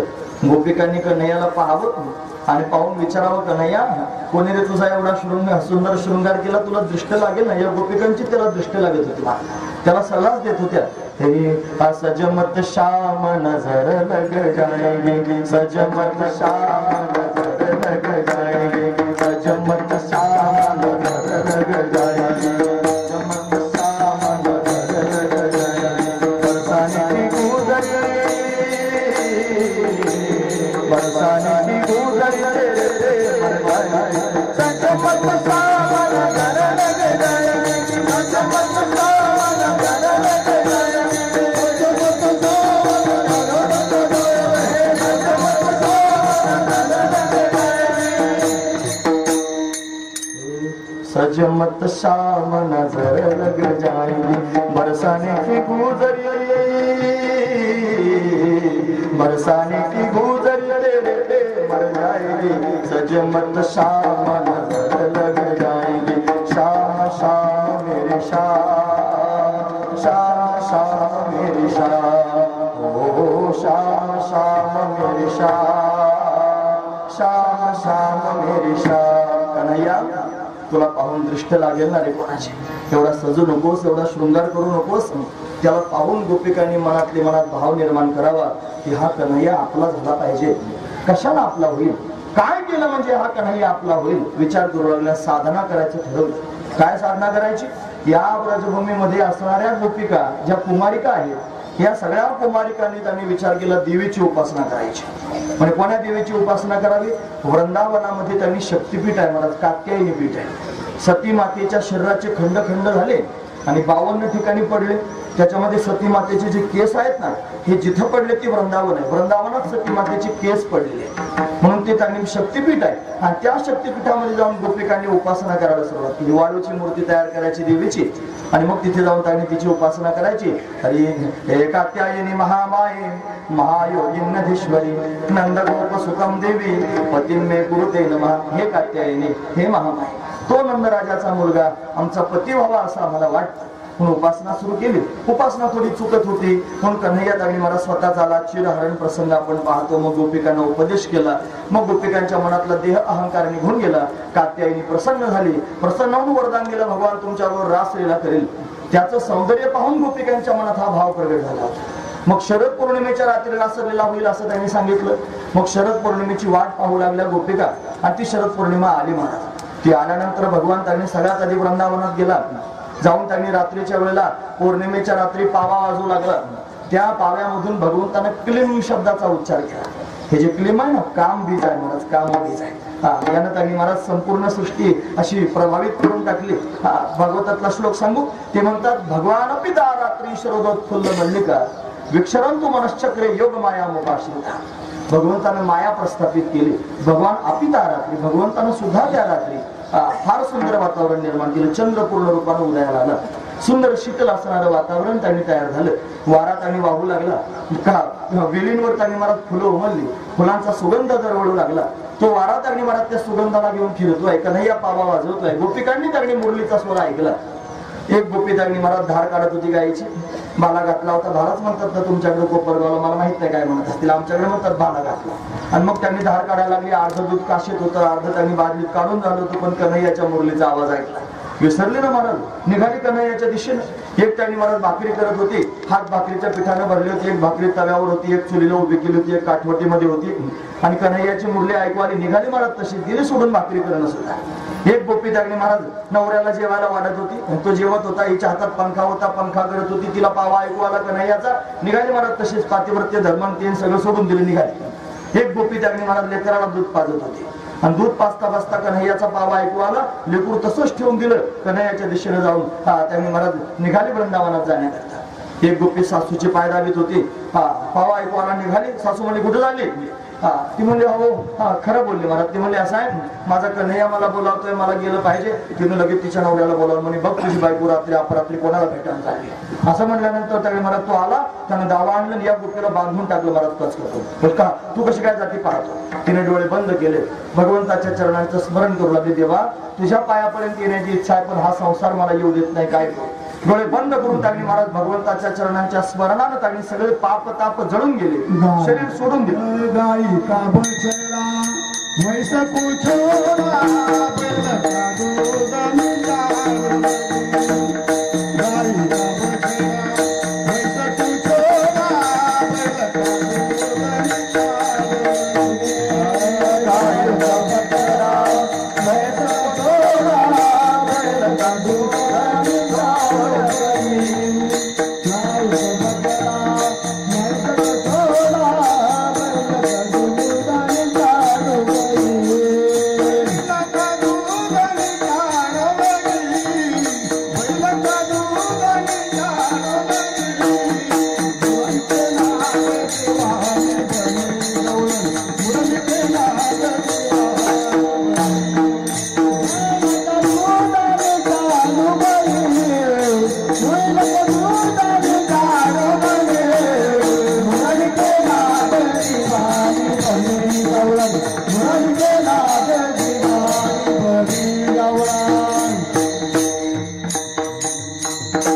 गाय का बछड़ा भैंस को छोड़ा.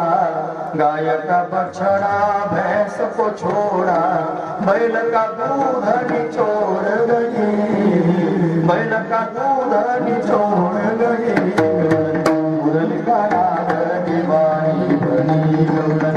मुरली का नाद दीवानी बनी गौरन. मुरली का नाद दीवानी बनी. मुरली का नाद दीवानी बनी. मुरली का नाद दीवानी बनी गौरन. मुरली का नाद दीवानी बनी गौरन. हे सगळ्या गोपिका विसरलेल्या कामधंदा सगळं त्यांनी संसार सोडून दिला. एका क्षणात गोपिका निघाल्या, भगवंताच्या समोर गेल्या. जाऊन त्यांनी पोहोचल्या. रात्री अपरात्री जायचे होते ना, 1ला 10 मिनिटं कमी होती. जाऊन पोहोचल्या भगवंताच्या समोर. त्यांनी गेल्या. भगवान म्हणला, स्वागतमो महाभागा प्रियम किम करू आणि वा तुम्ही ब्रजभूमीत आलात, तुमचं स्वागत आहे. कशाकरिता आलात सांगा. ते म्हणजे तू बोलावलं म्हणून आलो. आणि वरून विचारतो कशाला आलात. तुझ्याकडे प्रेम मागण्याकरिता आलो. तुम्हाला तुम्ही पतिव्रत आहात, घरी नवऱ्याची सेवा करा निघा. मग त्यांनी पदर पसरून विनंती करायला लागल्या. प्रणय गीत आहे महाराज. त्या म्हणल्या, मैवम विभूर हती भवान गदितून नृशंसम संत्याज्य सर्व विषयांस्तव पादव. तुझ्या चरणांच्या प्राप्तीकरिता सगळ्या विषयांचा त्याग करून आला होता. जा म्हणतोच घरी, जाणार नाही. गोपिकांचा भाव भगवंतानं जाणला. मग भगवान त्यांच्या समोर रास करू लागला. गोपिकांना अभिमान झाला, जगातल्या सगळ्या स्त्रियांपेक्षा आपण किती श्रेष्ठ आहोत. मग त्यांच्यामधून गुप्त झाला. मग गोपिका व्याकुळ झाल्या. व्याकुळ होऊन त्याला विरहामध्ये हाका मारू लागल्या. त्याने गीत गायलं, महाराज देवा तुझ्या वाचून करमत नाही, केव्हा प्रगट होशील. हे मन वेडे रमतची नाही, मज कृष्ण भेट बाबा. मन वेडे रमतची नाही, जान माझ्या भीतीसाठी सागर कुठे हरवला. कान्हा रे भेट देना मला, कृष्णा रे भेट देना मला. कान्हा रे भेट देना मला. हका मारूया भगवंताला. छंदामध्ये त्यांनी महाराज विभोर झाल्या. तन्मनस्का तदास्लापा तद्विचेष्टा तदात्मिका तद्गुणानैव गायंतो नात्मागाराणी सस्मरू. या अवस्थेत गोपिका गेल्या. त्यांना भगवंताच्या प्रेमाची दिव्य अवस्था प्राप्त झाली. मग पुनः पुढील मागत्य कालिंद्या कृष्ण भावना समवेता जगो कृष्ण तदागमन कांक्षिता. भगवंताच्या आगमनाची अपेक्षा करून त्यांनी महाराज गीत गाऊ लागल्या. त्याला गोपी गीत म्हणतात महाराज. हरी हे जयति तेधिकम जन्मना व्रज श्रयत इंदिरा शश्वतहि दैत दृश्यता दिक्षुतावता स्वैधुता सभ स्वामुचिन्वते शरदुदाशये साधुजात सरस चोदर श्रीमुषा वृषा सुरथनाथते शुल्कदासिका वरधनि घरतो नेह किंवध विषजलाभया व्याधराक्षसा वर्ष मारुता वैद्युता नाथो. मोठं लांबलचं काय महाराज गोपी गीत हे त्यांनी ऐकायला गोड लागते. संस्कृतात असल्यामुळे कळत नाही सगळ्या लोकांना. म्हणून गोपिकांनी स्वतःच्या पोटातले भाव भगवंताच्या समोर व्यक्त केले. त्याला बोलवायला सुरुवात केली. देवा तुझ्या वाचून आता जमत नाही. गोपिकांच्या शब्दात व्रज भाषेत जर सांगायचं ठरलं तर त्या व्याकुळ होऊन भगवंताला हाक मारतायत. हे दिलदार यार प्यारे गलियों में मेरे आजा, मेरा यार बन के आजा, मेरा प्यार बन के आजा. दिलदार यार प्यारे गलियों में मेरे आजा. हरि जी मोरी अखियन आगे रहियो, नाथ मोरी अखियन आगे रहियो. गोविंद मोरी अखियन आगे रहियो, नाथ मोरी अखियन आगे रहियो. हरि जी मोरी अखियन आगे रहियो, गोविंद मोरी अखियन आगे रहियो. कधी वेक्षल देवा व्यापून हाका मारायला सुरुवात केली. परमात्मा प्रगट झाला. तासाम आविर्भूत शौरी स्मयमान मुखांबुजहा पीतांबर धरस्त्रग्नी साक्षात मनमथ मनमथ. मनाचं मंथन करणारा परमात्मा प्रत्यक्ष गोपिकांच्या मध्ये प्रगट झाला. आणि मग गोपिकांचा त्याचा संवाद झाला. आणि संवाद झाल्यानंतर गोपिकांनी पुन्हा त्याच्याकडे प्रेम मागायला सुरुवात केली. आणि मग भगवंतानं गोपिकांबरोबर महारास केली. पहिली होती ती रास होती आणि आता जी होते महारास. का बरं महाराज? एक एक गवळण एक एक गोपाळ धरून नाचती रास मंडळ. पण एक एक गवळण नाही, प्रत्येक गोपीच्या समोर कन्हैयाने एक एक रूप धारण केलं आणि विभोर रास लागू लागली. महाराज गोपिका त्याच्याकडे प्रेम मागू लागल्या. हे कान्हा रे थोडासा प्यार दे, चरणों में बैठा के तार दे. कान्हा रे थोडासा प्यार दे, चरणों में बैठा के तार दे.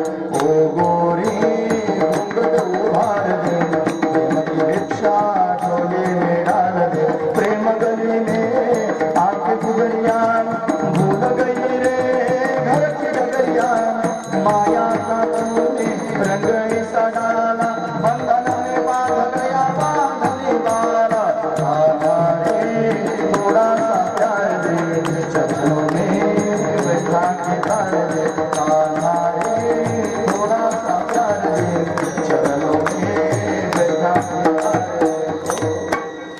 हे कन्हैया प्रेम दे असं गोपिका म्हणू लागले.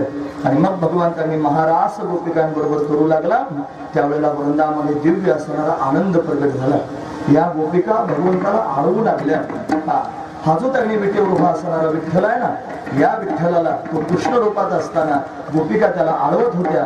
आणि म्हणून त्याच्या आळवणी करण्यातून त्या गोपिकांना जो प्राप्त होत होतं त्याचं नाव आहे आनंद. आणि कुठे प्राप्त झालं त्याचं नाव आहे वृंदावन. या वृंदावनामध्ये या कन्हैयाच्या माध्यमातून गोपिकांना आनंद प्राप्त होत होता. का बरं प्राप्त होत होता? त्या गोपिका त्याला आळवत होत्या. म्हणून ही गोष्ट ज्ञानोबरांना कळाली, म्हणून आपल्या समोर सांगितली. अभंगाचा पहिला आनंद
रे वृंदावन वृंदावनात दिव्य आनंद प्रगट झाला.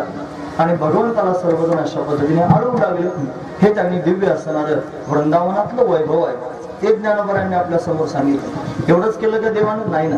गोपिकांना जसा आनंद दिला असा गोपाळांनाही आनंद दिला. काय आनंद दिला? सगळे गोपाळ त्याची सवंगडी, पेंद्या, वरद्या, वाकुड्या, सुदाम, श्रीराम, मधुमंगल, मनसुख अशी त्यांची नावं. सगळे गोपाळ त्यांनी या भगवंताच्या अवतीभोवती उड्या मारत होते. अशी मरतुकडे म्हणे, का रे खायला भेटत नाही काही? म्हणे आहे ना घरी आमच्या, पण आम्हाला भेटत नाही म्हणे, सगळं डेअरीला जातं. मग काय करायचं? मग देवाने विचार केला आपल्या गोपाळांना आपण गपचूप खाऊ घालायचं. मग गावात चोऱ्या करू लागला महाराज, लोण्याची चोरी करू लागला. त्या चोऱ्या पकडल्या जाऊ लागल्या. मग देवाच्या नावानं बोंब झाली. घरी गाराणे येऊ लागले. यशोदेला सर्वजण सांगलं, यशोदे तुझा मुलगा त्यांनी चोऱ्या करतो. यशोदेने कन्हैयाला समजून सांगितलं, का ना अरे चोरी करू नकोस. कृष्णा तुला मी ताकीद करीते, घरी कुणाच्या जाऊ नको. कृष्णा तुला मी ताकीद करते, घरी कुणाच्या जाऊ नको. कृष्णा तुला मी ताकीद करते, घरी कुणाच्या जाऊ नको. कृष्णा तुला मी ताकीद करते,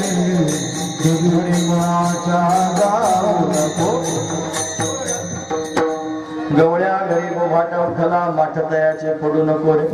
रागेट तुझा पितानंद मार तयाचा खाऊ नको रे. कृष्णा तुला मी ताकीद करते, घरी कोणाच्या जाऊ नको रे. कन्हैया लोकांच्या घरी जाऊ नकोस. का जातोस? तरी पण देव ऐकायला तयार नाही महाराज.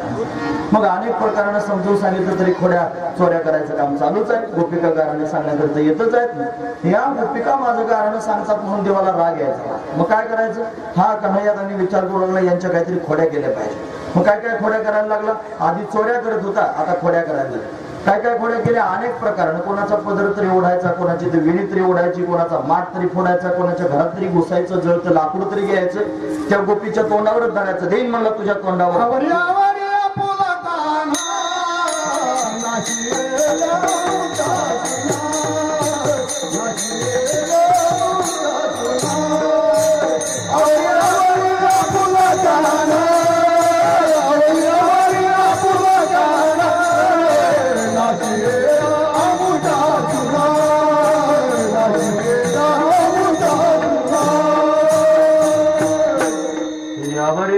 पुला काना नाशेले आमच्या सुना, आमच्या घरात बसतो, आमच्या लेकी बाळी सुना असतात, त्यांची खोड काढतो. तुझ्या पोराला काय समजून सांग. गावचा पाटील झाला म्हणून काय गावाच बुडवावा. अरे कृष्णा अरे कान्हा मनोरंजन मोहना. घरचा दिवा झाला म्हणून काय आड्याला बांधावा. अरे कृष्णा अरे कान्हा मनोरंजन मोहना. सद्गुरु सोयरा झाला म्हणून काय आचार बुडवावा.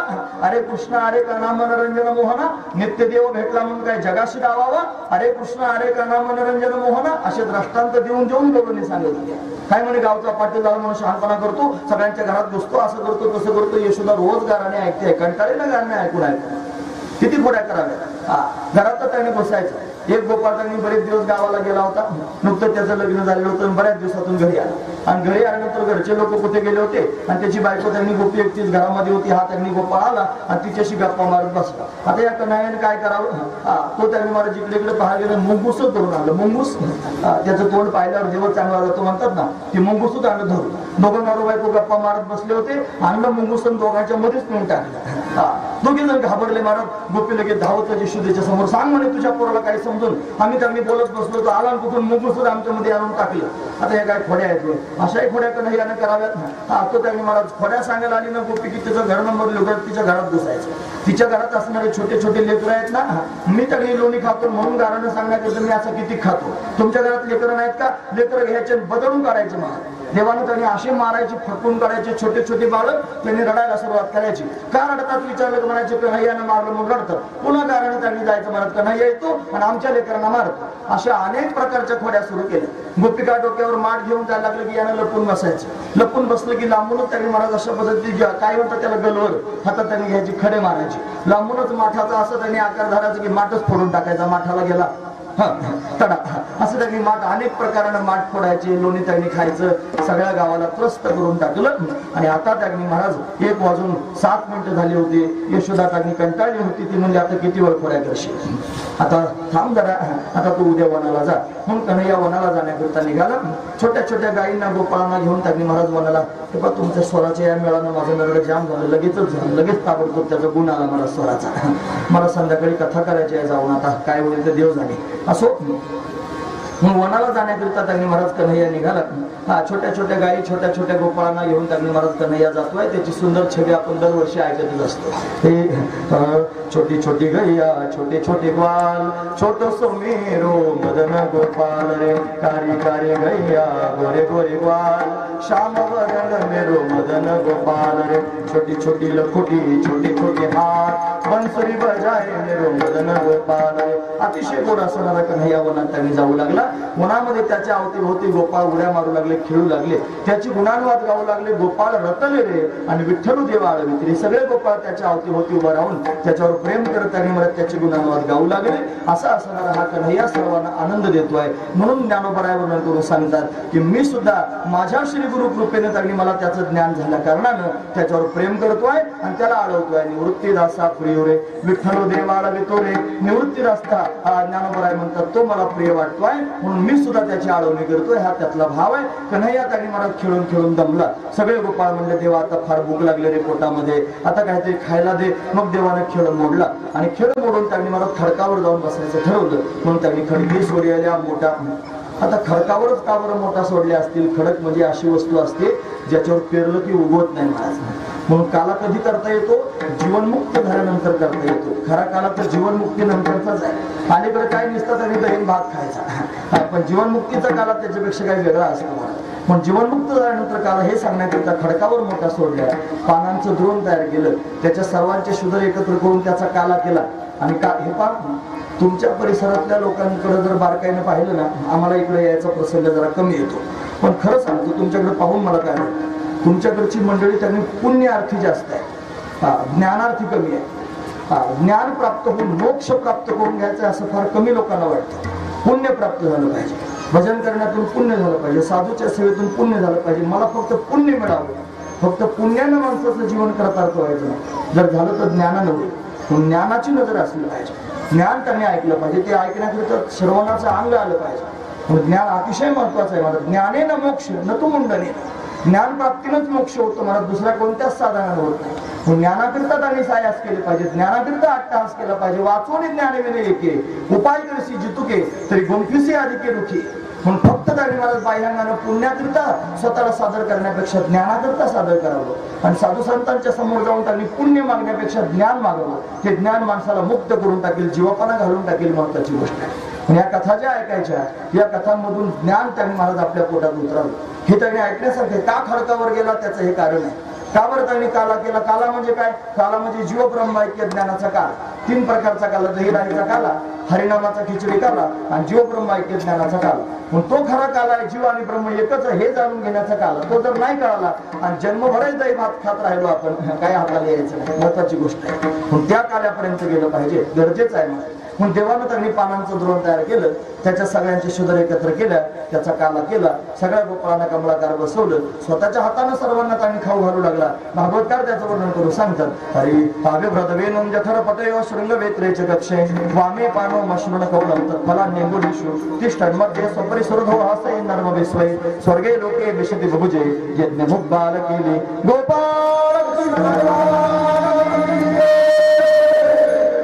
भगवंतानं काला केला, गोपाळाने काला खाला, सर्व संतुष्ट झाले. हा प्रसंग इथपर्यंत सांगायचा असतो. काल्याच्या कीर्तनात काल्यापर्यंत सांगावं, पुढचं चरित्र सांगू नये असा दंडक आहे. पण आपण काल्यापर्यंत आलेलो आहे. तोच काला परमात्मा सर्वांना देतो. त्याला दोघांमध्ये होतो, देव आणि भक्तांमध्ये.